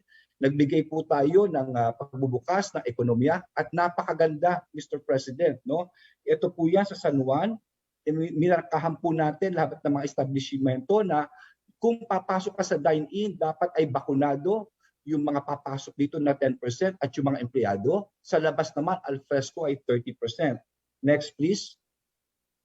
Ito naman po sa Mandaluyong, kasama ko po yung may bahay ko. Ito yung mga restaurants din po. Next please. Next. Ito naman po yung mga parlor, no? Yung mga parlor, tsaka barbero. Bagamat mahaba ang pila sa barberia dahil siguro marami hindi nakapagpagupit, pero they also maintain po yung requirement na 10%, no? Andiyan po yan. Next please. Next. At yung kaninang umaga, kasama ko po si Secretary Mon Lopez, at si Mayor Binay, nag-ikot naman po kami sa Makati. Ganun din po, napakaganda, napakasigla, napaka-orderly. Next, at yung pinakahuli ay dinalaw naman namin yung mga gym at pinakita sa amin yung mga safety measures just in case lang napapayagan sila, yung distansya at mga ventilation. Ang masasabi ko po, yung pong pilot ay napaka-successful. Maganda po ang kaso ngayon, ang growth rate. Sana magtuloy-tuloy na po. Yun lang po, Mr. President. Maraming salamat po. Thank you. Mr. Chairman. Vince, bigyan mo kami ng ano. So if there is a downtrend, to what do you attribute this reduction? Is it because of the bakuna or the microbe itself is also weakening? Mr. President, I think all the data from the experts point to the fact that it is really the vaccination program, especially in key cities where the vaccination rate is already very high, that is saving us from the Delta variant. Kagaya po nung sinabi ni Chairman Benher at kanina po report ni Secretary Galvez, the high vaccination rates are really protecting people from getting severe COVID-19. Meaning, dahil po bakunado ang mga kababayan natin, hindi po malala ang kanilang sakit. Therefore, they do not require the kind of hospital care that was previously required whenever someone gets COVID without the vaccine. That is really the main driver. And I think Chairman Benher showed that that is very clear. However, Mr. President, I think what the world has shown is that even with the vaccination, the Delta variant still is very, very contagious. Therefore, we must still continue with the protocols, Mr. President.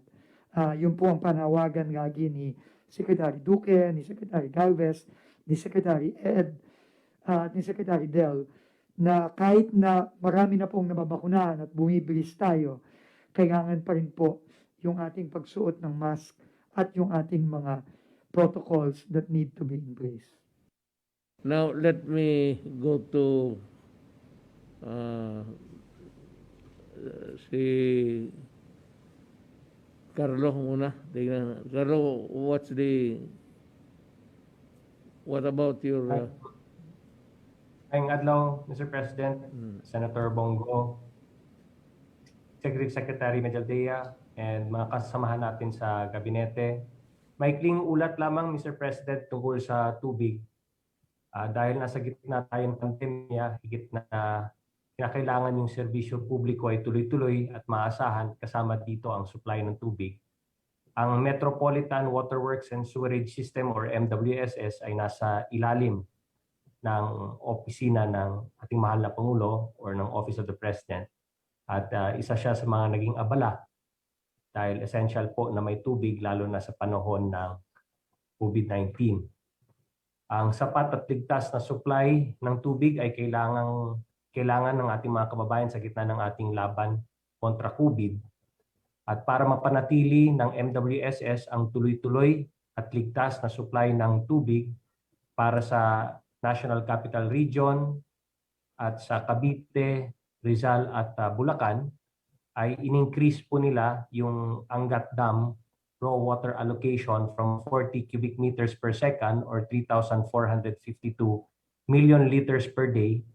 Inakyat nila to 46 cubic meters per second or 4,000 million liters per day para ma-meet ang requirements ng ating mga kababayan. Ni-rationalize na rin po nila yung 60-40 sharing of raw water para to ensure na ang ating mga kababayan ay may tubig for 24 hours. Yung regular water pressure reduction natin, 10 p.m. to 4 a.m., except pag may emergency repairs and maintenance activities, ginagawa nila ito para to make sure na sa oras na kinakailangan ng mataas na water pressure ay nandiyan. At bilang paghanda para sa summer months nung taong ito, 2021, as early as 2020, ang National Water Resources Board requested the National Power Corporation to suspend yung spilling operations para ma-maintain ang water elevation natin sa Angat Dam ng 213 meters. Kaya wala tayong naging problema nung summer months. Ang iba pang measures na ginawa nila yung pag-optimize ng operations ng deep wells at nag-develop ng more wells sa areas na may groundwater availability. Additional water storage, pipelines, and pumping facilities para ma-increase ang reserba ng ating water systems. They improved yung water conservation efforts natin. They reduced water pressure during night time. Nag-optimize din po ng raw water source from Laguna Lake para sa water treatment. Nag-install ng line boosters and pressure regulating valves. At sa panahon ng pandemic, nag-facilitate sila ng mga requirements ng concessionaires, lalong-lalo na sa mga equipment, chemicals, supplies na ini-import in light of the travel restrictions during the pandemic. Para sa tuloy-tuloy na continuous supply ng tubig, even during quarantine, yung critical operations ay nanatiling operational. Ang essential critical infrastructure workers, nanatili sila sa pag-prevent and repair, for the repair and maintenance para hindi magkaroon ng problema ng tubig.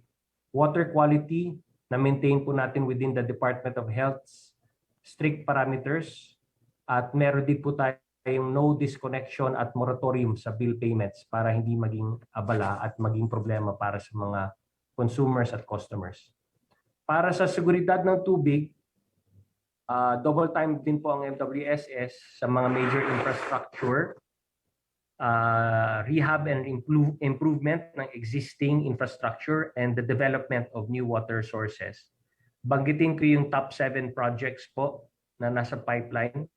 Yung Angat Water Transmission Improvement Project, yung Bigte Novaliches at Aqueduct number 7 project, New Centennial Water Source, Kaliwa Dam Project, yung Bulacan Bulk Water Supply Project, yung Sumag River Diversion Project, and Umiray Angat Transbasin Facilities Long-Term Rehabilitation Project, feasibility study for the construction of Ipo Dam 3, at yung long-term water resource development for Metro Manila. And all wastewater facilities, Mr. President, 21 in the West concession and 40 in the East concession, lahat po ay 100% compliant sa pinaka DNR DAO number 2016-08 na water quality guidelines at ang general effluent standards po natin. So 100% compliant po ang lahat ng ating wastewater facilities. Ating iniulat ang ilan sa mga malagang kontribusyon ng mga opisina ng OP gaya ng MWSS na malaki ang naitutulong sa ating mga kababayan.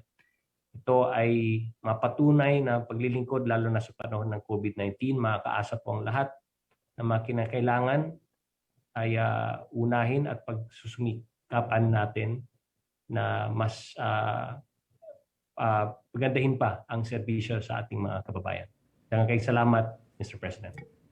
Thank you, Secretary Nograles. Now, we are now down to si Rocky muna. At mukhang nawala ka. Magandang gabi, Mayor. Magandang gabi, Senator Bongo, kay Executive Secretary at mga kasama po natin sa gabinete. Balik Pilipinas na po tayo matapos po ang 10 araw sa Estados Unidos. Lilinawin ko lang po dahil yung mga kritiko natin ang daming binato pero hindi po nila naiintindihan kung ano yung ginagawa natin doon at kung ano po yung posisyon na ako po ay nominado ng ating gobyerno. Yung ako po ay nominado doon sa isa sa 34 na kinatawan ng tinatawag na International Law Commission. Ang akala po ng mga kritiko natin na ito po ay International Criminal Court o isang human rights body. Hindi po, no? Itong 34-man ILC po ay isang expert body na binuo ng General Assembly ng United Nations para po sa dalawang pakay. Yung tinatawag na codification ng customary international law at saka yung progressive development ng international law. No? Ang mga naging work output po ng ILC ay halos lahat po ng mga major treaties, yung Vienna Convention on Law of Treaties, Vienna Convention on Law of Diplomatic Relations, lahat po yan ay mga work products ng ILC na naging tratado po, no, na linagdaan ng mga bansa ng daigdig.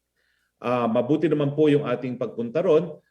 May mga issue pong linabas yung ating mga kritiko, lalong-lalo na yung pagbitaw natin sa International Criminal Court. Ang akin na pag-alaman po sa aking mga pagpupulong, lalong-lalo na sa mga ambassadors po ng Africa, ang African Union pala po, na yung lahat po ng 55 members ng African Union, meron na pala silang resolution na bumibitiw din po sa International Criminal Court. Hindi pa po natutuloyan, siguro po dahil nagkakaroon ng proseso ng ligawan, pero sa ngayon po may isang African state na bumitiw din, gaya natin ng Burundi. No? At meron na rin pong nagsabi na nais ng bumitiw ang South Africa, pero yung resolution po ng African Union ay nalagdaan na nais na nilang tumiwalag sa International Criminal Court. Now, dalawa po yung platapormang tinayuan natin para doon sa position ng International Law Commission na malapit din po sa sikmura ng mga Pilipino. Unang-una po, isang tratado na kumikilala doon sa importansya ng vaccine equality. Sinabi po natin na hindi katanggap-tanggap na 85% ng mga bakuna ay napunta lamang sa mga mayayaman at lahat po ng mga hindi mayayamang bansa ay nag-aagawan doon sa natitirang 15%. Ang ating sinasangguni po ay isang tratado na kikilalanin ng lahat ng mga bansa yung obligasyon na para tayo lahat maging ligtas sa pandemyang ito, dapat lahat ng mga bansa ay magkaroon ng bakuna. Kaya nga po ang ating suhestyon ay itong tratadong ito ay bubuurin po na isang pondo na i-contribute ng mga bansa sang-ayon po sa kanilang ability to contribute, pambili po ng mga bakuna at ibibigay on the basis of need. Ang kaibahan po nito sa COVAX, ang COVAX donasyon. Pero itong pondo po ito, obligasyon ng lahat ng estado dahil sabi nga po ng WHO, no one is safe until we're all safe.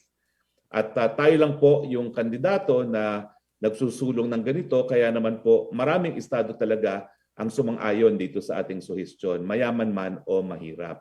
Yung pangalawa po nating plataforma ay yung problema po ng pagtaas ng ating karagatan dahil nga po sa global warming. Sa ating bayan po, ito po ang issue is hindi if mangyayari, kung hindi kailan mangyayari, at unti-unti na nga po nating nararamdaman ito dahil pataas na po ang level ng ating pagbaha. No? Marami pong mga isla na mawawala dahil sa global warming. Ang problema po, yung mga akademiko sa International Law Commission, na pag-usapan na po ito pero walang suhestyon. So sa kauna-unahang pagkakataon po, tayo po ay nagsulong ng suhestyon na kinakailangan i-apply natin yung konsepto ng uti possidetis iuris o yung nagsasabi na colonial boundaries are conclusive. Dapat po gawin din natin yung prinsipyo na lahat po ng land boundaries bago tumaas ang karagatan ay conclusive. Dahil kung hindi po, magkakaroon talaga ng hidwaan dahil doon sa mga pabago-bagong mga territorial boundaries. Ito naman po ay mainit na tinanggap ng aking mga nakausap. Mahigit 75 pong mga ambassadors ang aking nakausap doon sa 7 araw na nandun tayo sa Estados Unidos at lahat po sila appears to be supportive doon sa ating dalawang agenda. At lahat po sila ay nagparating ng kanilang respeto at pagsuporta sa inyo po na kinikilala po kayo ngayon bilang isang leader ng mga developing countries sa ating international stage. Now, pagdating naman po sa issue ng ICC, well, nabanggit ko na po na lalong-lalo na sa mga African nations, hindi po ito issue. At pati po sa mga Latin American nations, hindi rin po yan issue dahil kinikilala nila na talagang soberenyang desisyon yung pagbitiw natin sa ICC. Gayunpaman, lumabas nga po yung balita habang ako po ay nasa Amerika na nagkaroon po ng judicial authority para magkaroon ng preliminary investigation. No? Hindi po kayo ang iniimbestigahan. Hindi po kayo respondent. Yan po yung pagkakaiba sa ating piskalya at saka dun sa ICC. Ang iniimbestigahan po nila, yung di umano ay drug war sa Pilipinas. Ngayon, ang sinasabi ko lang po dyan ay tignan nila po yung kalendaryo ng Office of the Prosecutor, yung proseso ng preliminary investigation, taon po ang lumilipas bago po matapos yan. Taon-taon nga po. Kaya nga po ang sinasabi natin, kung meron pong mga Pilipino na sa tingin nila nalabag ang kanilang mga karapatan, magsampa po sila ng kaso dito po sa NBI, sa pulis, sa piskalya, Dahil dito po sa ating bansa, kapag hindi na-resolba ng piskal in 90 days, hindi makakasweldong piskal. Samantalang sa ICC, napakatagal po niyan. Meron din pong issue kung pwede bang pumasok dito ang mga investigators. Now, ang aking kasagutan po dyan ay dahil ang soberenya at ang jurisdiction, kasama na po dyan yung karapatan ng Estado mag-imbestiga ng mga krimen, ay seloso. Dahil ito po ay in-exercise to the exclusion of all other states, ay hindi naman po pwede na makapasok ang mga dayuhan para mag-imbestiga ng di umanong mga krimen dito dahil hindi na nga po tayo miyembro ng ICC. Nung tayo po ay miyembro, meron tayong obligasyon na mag-cooperate, pero ngayong hindi na po tayo miyembro, wala pong pwedeng magpilit sa atin na papasukin ng mga dayuhan para mag-imbestiga ng di umanong mga krimen dito. Ang remedyo po, magpunta po sa piskal natin, magsampa ng kaso, at yan naman po yung nalilitis at marami na pong nakonvict doon sa mga tinatawag nilang mga murder cases. At ako mismo po, napakadami ko ng nalitis na mga extralegal killings, kasama na po dyan ang mga Mindanao Massacre at yung pagpatay ni Jennifer Laude at ang napapakita naman po natin, nako-convict naman po yan sa ating hukuman. At hindi naman po, sa tingin ko po, dapat mapabilis nga yung proseso ng pagko-convict, pero hindi rin po mabilis ang proseso sa ICC, mas mabagal nga po ang proseso. Pero bukod po dyan, kanina po sa ating press briefing ay inanunsyo na nga po natin yung pag-approve ninyo ng pilot face-to-face studies. No?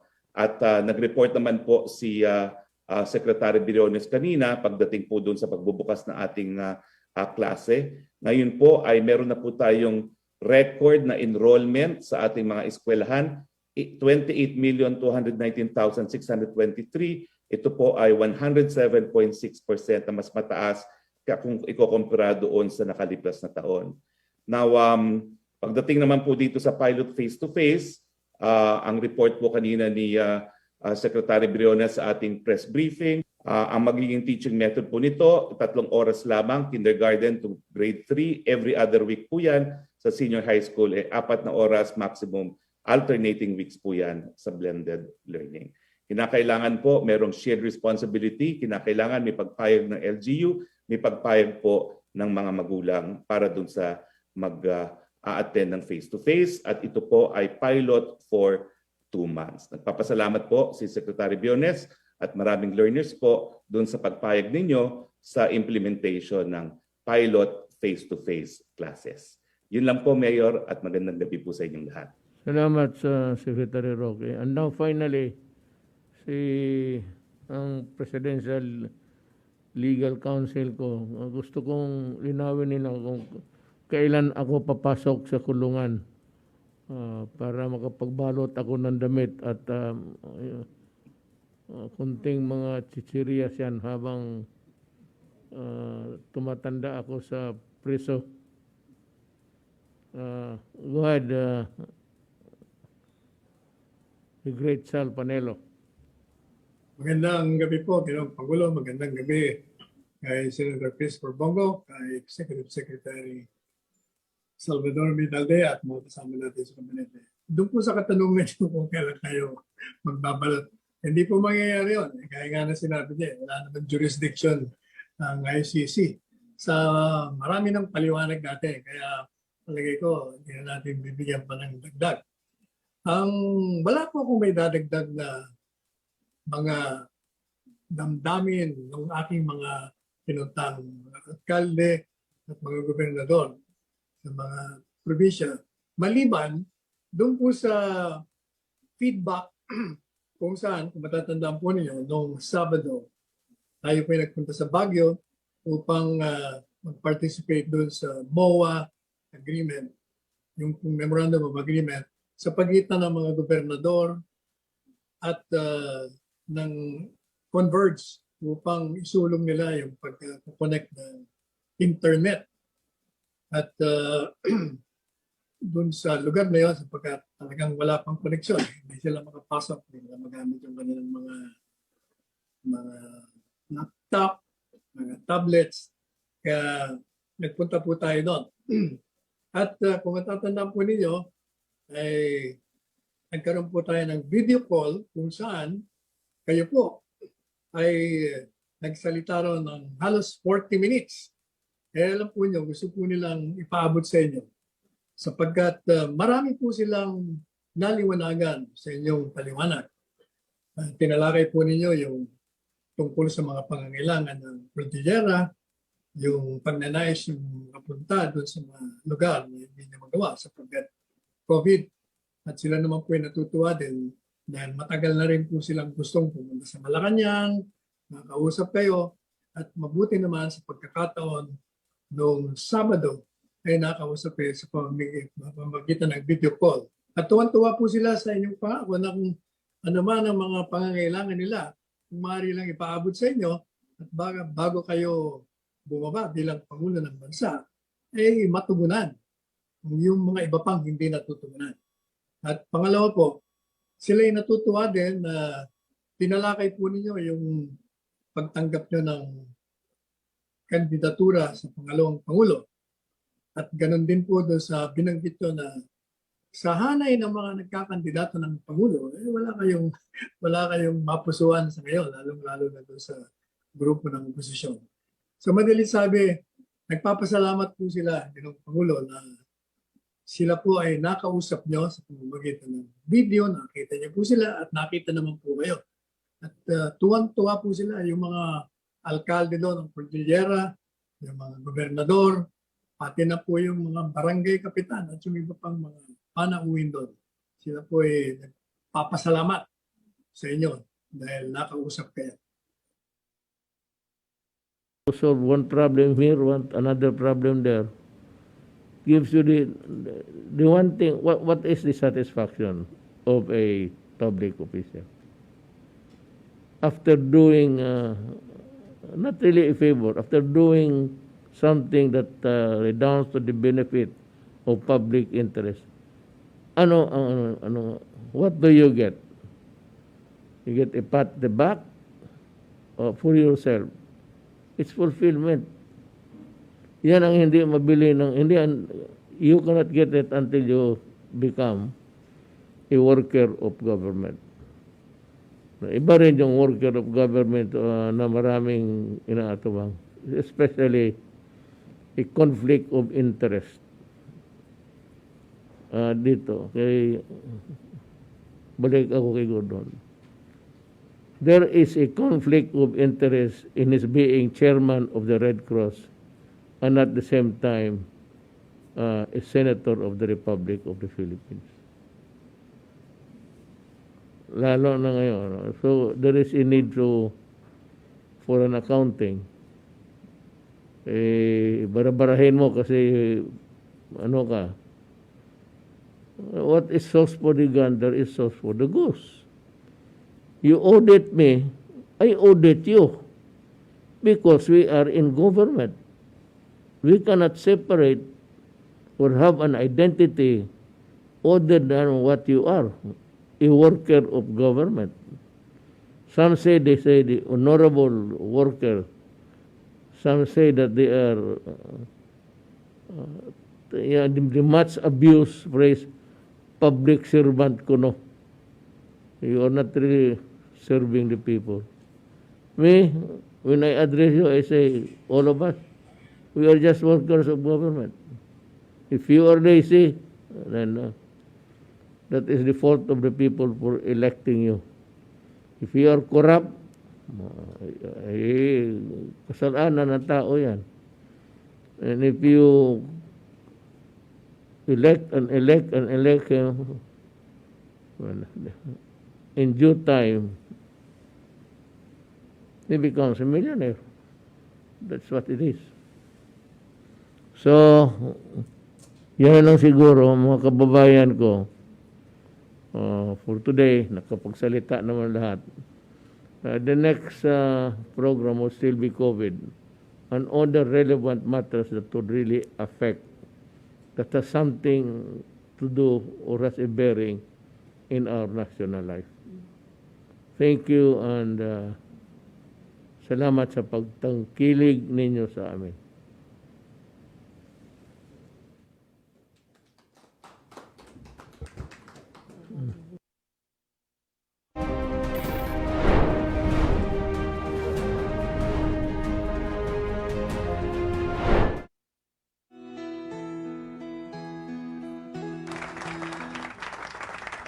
Ayun, so yun mga kaibigan, natunghayan nyo, napanood nyo no, yung ginawang Talk to the People ni Pangulong Rodrigo Roa Duterte.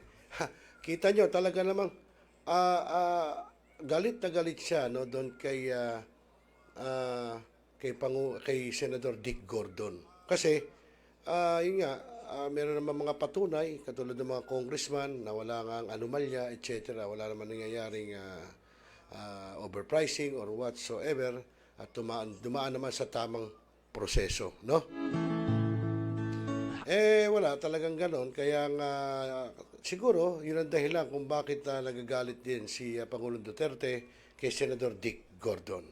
Okay, so mga kaibigan, at sa oras na alas 6:30 po ng gabi Philippine Standard Time at tayo pa samantala magpapaalam at muling magbabalik sa araw ng bukas para sa Wednesday edition ng programang Tropa. Pero bago tayo magtapos po, ay maraming salamat sa ating mga tumutok sa Millennial Online TV.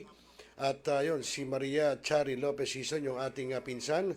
At gayon din yung Balitang Rizaleño. Palagay ko si Nats Alforte to eh. Maraming salamat sa iyo, Kuyang. At yung pinsan ko po nasa Saudi Arabia, si Hil Santiago. At gayon din si Rebecca Cruz, si Friendship, si Ricky Del Rosario, si Sarah Jane Lim Pineda, ayan, yung asawa po ni OWIE na nag-birthday. Ba't talaga naman, oh, ha? At ganyan din si Josar Lasin, ha? At yung ating audio engineer, no? Ampunin ko raw siya. Ayoko, baka malakas kang kumain. Sa bagay, hindi kumakain na ng kanin to, matipid to. Pwede na rito mga gulay-gulay lang. Parang kambing, pwede na. No, Joshua, no? Tawa tuloy ni Joshua. At ganyan din si Kuya Danigo, maraming salamat. Si June Ray Botona, aba ito po'y katropa natin. Ito po ay SG, dyan po sa TV5. Dahil nasa TV5 tayo, ito po isa natin sa kasanggang SG doon, no? At si Bambo Garcia na puro drawing. At ganyan din si Boss Perdi Soco ng CSU ng Malabon City. At syempre yun, si Kagawad Sanidad at Pineda ng Tugatog Malabon. At si Kuya Rene D. Santos, yung ating katropa na kaagila, no? At hopefully nga, Kuya, ay tuloy-tuloy na, no? Siguro, ayan, bumababa na nga, di ba? Hanggang sa nasa 39 na lang, sabi ba? Baka bumaba pa yan. Actually, mag-i-election kaya bababa na yan. Ayun, at gayon din si Ma'am Heidi Suarez po ng PCR ng Malabon City Police Station. Maraming salamat siya, Ma'am Heidi. Sino pa ba? Wala na tayong na ano. Si ating mga katropa na LMT, no? Si Miss Jennifer Ramos Trono at siyempre si Miss Jackie Adahar ng programang Lunas Herbal. At siyempre yung mga katropa pips natin sa Hagunoy, magandang gabi sa inyo. Sina Police Senior Master Sergeant Randy Reyes ng Hagunoy PNP Police Community Relation. At siyempre yung kanyang mga kasama sina Police Corporal Rapi Ryan Ramos at Kiana De La Cruz. At siyempre yung pinsan ko, no? Si Police Lieutenant Ricky Lopez, nanonood pa pala. Ala ko hindi ha. Ayun, si pinsang Ricky Lopez, ha? Police Lieutenant po yan sa 418 sa Antipolo. At siyempre si Cap Mayor Mila Lakap ng Bayan ng Hagunoy, dyan pa rin sa lalawigan ng Bulacan. At siyempre, yung buong pwersa po ng Barangay Bayan-Bayanan, dyan sa Malabon, sa pangunguna po ng Barangay Chairman Ringo Felix. Siya pong Barangay Chairman at tinaguriang Cardo Dalisay daw, sabi ni Ma'am Risa Sapanta. Okay mga kaibigan, muli ako po yung naging kasama, kakwentuhan, kajaming, katropa, kabarangay. Dito pa rin sa programang Tropa. Si Josar, wash out done. Okay. Ang inyong lingkod, Rosel Lopez. At nakasama ko po sa technical side si Joshua Sumulat Baltaw. Magandang gabi Pilipinas. Hasta la vista. Ikaw ba stress? O may dinaramdam? O gulong-gulo lang talaga isip mo? Tumutok lamang at panoorin dito sa Millennial Online TV. May tuturo po ko sa inyong isang paraan upang maibsan at mabawasan niyang problemado ninyong pag-iisip. Ito ay ang Tai Chi Learning Series. Sana po tumutok po kayo at abangan niyo po kung Sabado po ng umaga yan. Dito lamang po sa Millennial Online TV. Salamat po! Mga katropa, tunghayan ang kusinero ng bagong milenyo, si Kuya G. at ipagluluto niya kayo ng masasarap na putahe ng pagkain.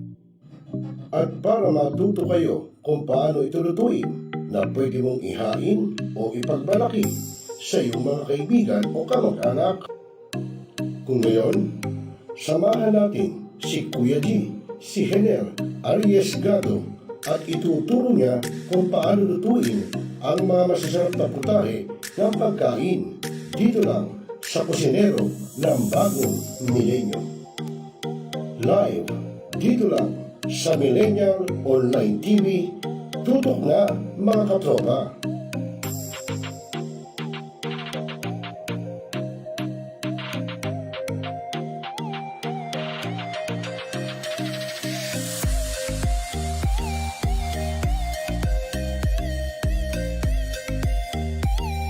Hanap mo ba ay Unwind Ventures? Tara nang mamangha sa mga tanawin.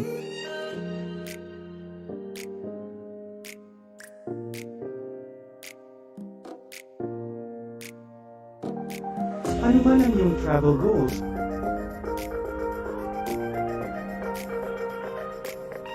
Dadalhin namin kayo.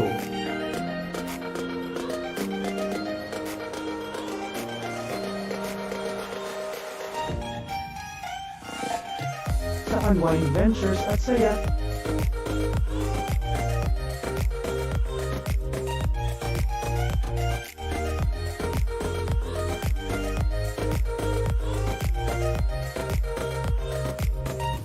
Dito lang sa Wow Biyahe.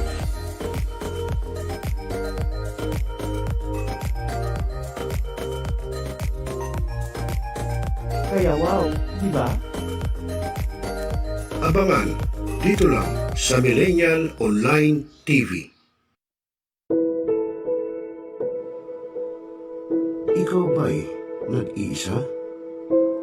Nalulungkot dahil iniwan at ipinagpalit, niloko ng iyong minamahal. Kung ngayon, i-type sa inyong mga cellphone, Facebook o YouTube man ang Millennial Online TV. Dahil nasa Millennial Online TV na ang online haralista ng bagong milenyo, si Randel Villados.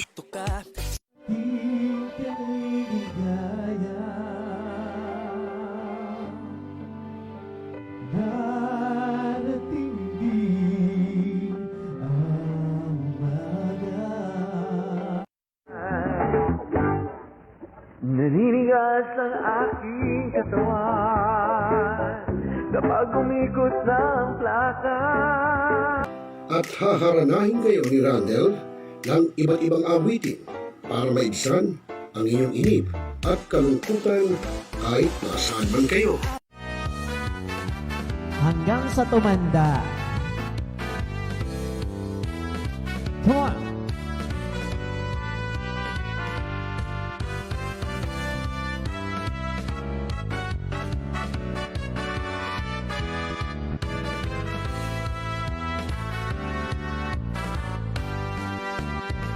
Kung tayo'y matanda na, sana'y di tayo magbago. At pwede rin kayong makiduet kay Randel tuwing Sabado ng hapon. Tutok na! Tawag na mga milenyo! Araw-araw ikaw ang gusto kong kasama. Buhay ko'y kumpleto na tuwing nandito ka sa tabi ko o aking giliw. Barangay, pangunahing unit ng pamahalaan lokal kung saan dito pinag-uusapan ang bawat sigalon ng mga residente ng bawat barangay. Dito rin pinag-uusapan ng mga piling halal na opisyal na barangay ang mga proyekto para sa kanilang barangay. Kumustahin natin ang panunungkulan ni Kapitan dito sa Dama Barangay sa Millennial Online TV Worldwide, ang katropa ng bawat barangay. Ating tinatapos ang ating pagpupulong. Maraming salamat po sa inyong pagdalo at tapos na po ang ating session. Enjoy na po tayo. Ang programang ito ay hatid sa inyo ng uva ursity na hindi basta ordinaryong tsaa gaya ng sa iba. Dahil sa taglay ng uva tea, ang antibacterial, best natural antibiotic, gout, arthritis, neutralizes acidity, prostate problem, gives extra energy, improve stamina, boost the immune system, fight cancer cell, reduce bad cholesterol, normalize blood sugar level, detoxify toxins, infection ng bladder at kidney infections. Naghahanap ba ng mas safe at natural organic herbal na makakatulong para sa mga nararamdaman?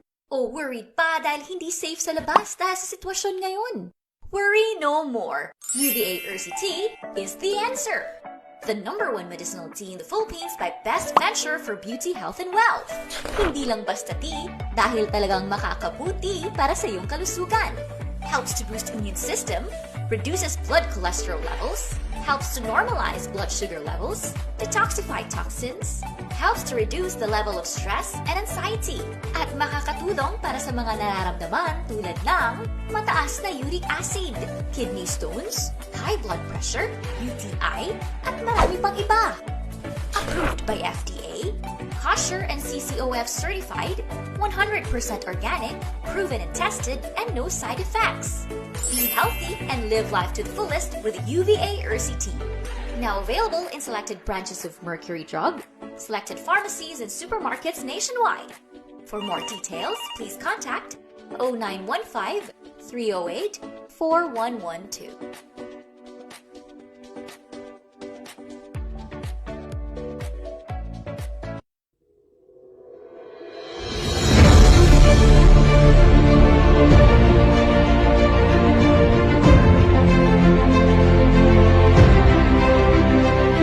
Other studies revealed that UVA also prevents hyperacidity and peptic ulcer by inhibiting the growth of what we call H. pylori or Helicobacter pylori, which has been found to be the most common cause of peptic ulcer. So meaning, if you take a regular glass of this UVA tea, then what happens is that if you're suffering from hyperacidity, chances are you will improve and neutralize the excessive acids in the body, particularly in the stomach, that will help prevent you from getting into severe hyperacidity and later on develop peptic ulcer disease.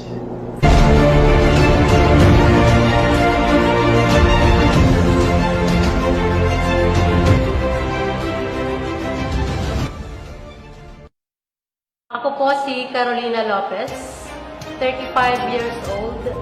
Pinanganak po ako sa Legazpi City, pero sa ngayon ako po ay kasalukuyang naninirahan sa Kainta, Rizal.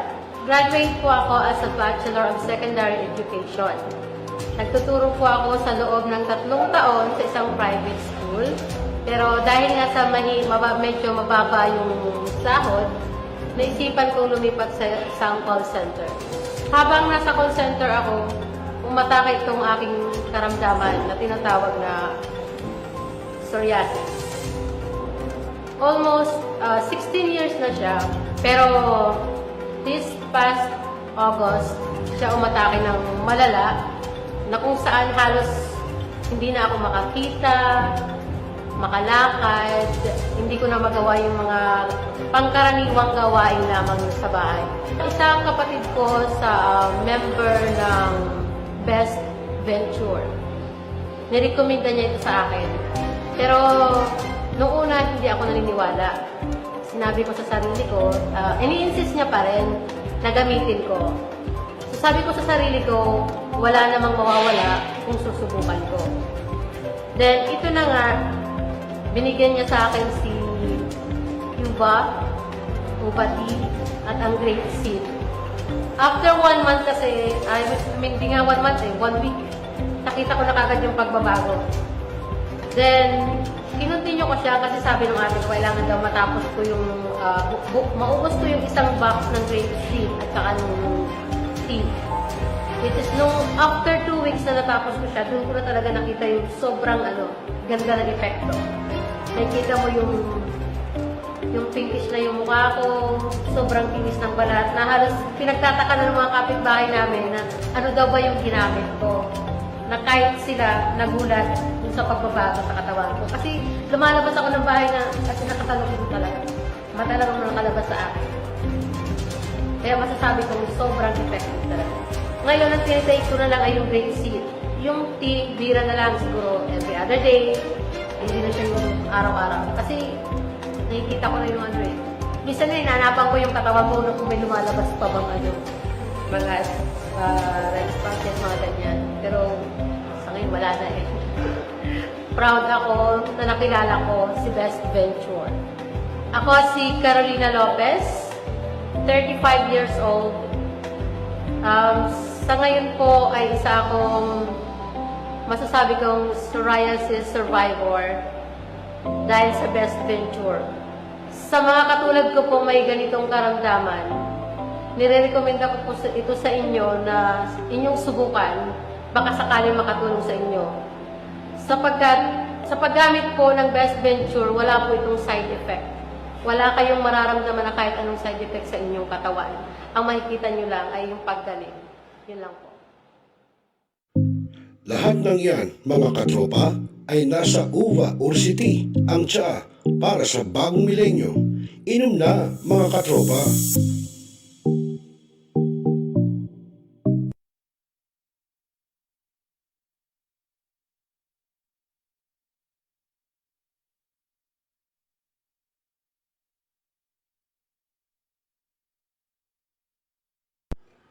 Talakayin, rebisahin, opinyon, palawakin, aksyonan. Kasama si Rosel Lopez, ang inyong katropa, dito lang sa Millennial Online TV. Ang katropa mo sa pagbabalita. Binaigting, binalakas, ang bagong News Online TV ng bagong milenyo. Millennial Online TV, ang katropa mo sa pagbabalita.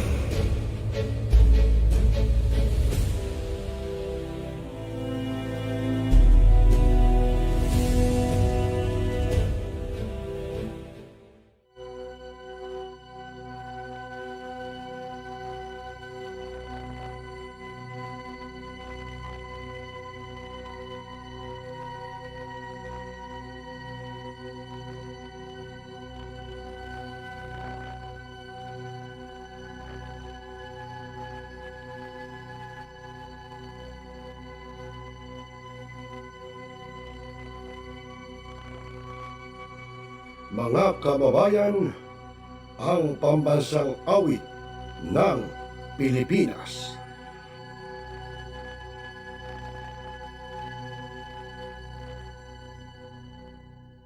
Mga kababayan, ang pambansang awit ng Pilipinas. Kayang magiging teles ng sikatanan, alam ng puso sa titik ko'y kulay. Lupang pinirang, kuyak ka ng magiting, sa manluluping, di ka pasisigil, sa nagatang tulog sa simoy at sa langit kong bagaw, ay hinatang tugla tawid sa paglayang minamahal. Ang isang lang akawan ko'y tagumpay na nagtitingin, ang bituin at karanya kailan ang ay magtitingin. Lumanang araw ng warhagit pagsingka, buhay ay langit sa piling mo. Ang ligaya ng partay pangahagi, at mamatay ng dahil sa'yo.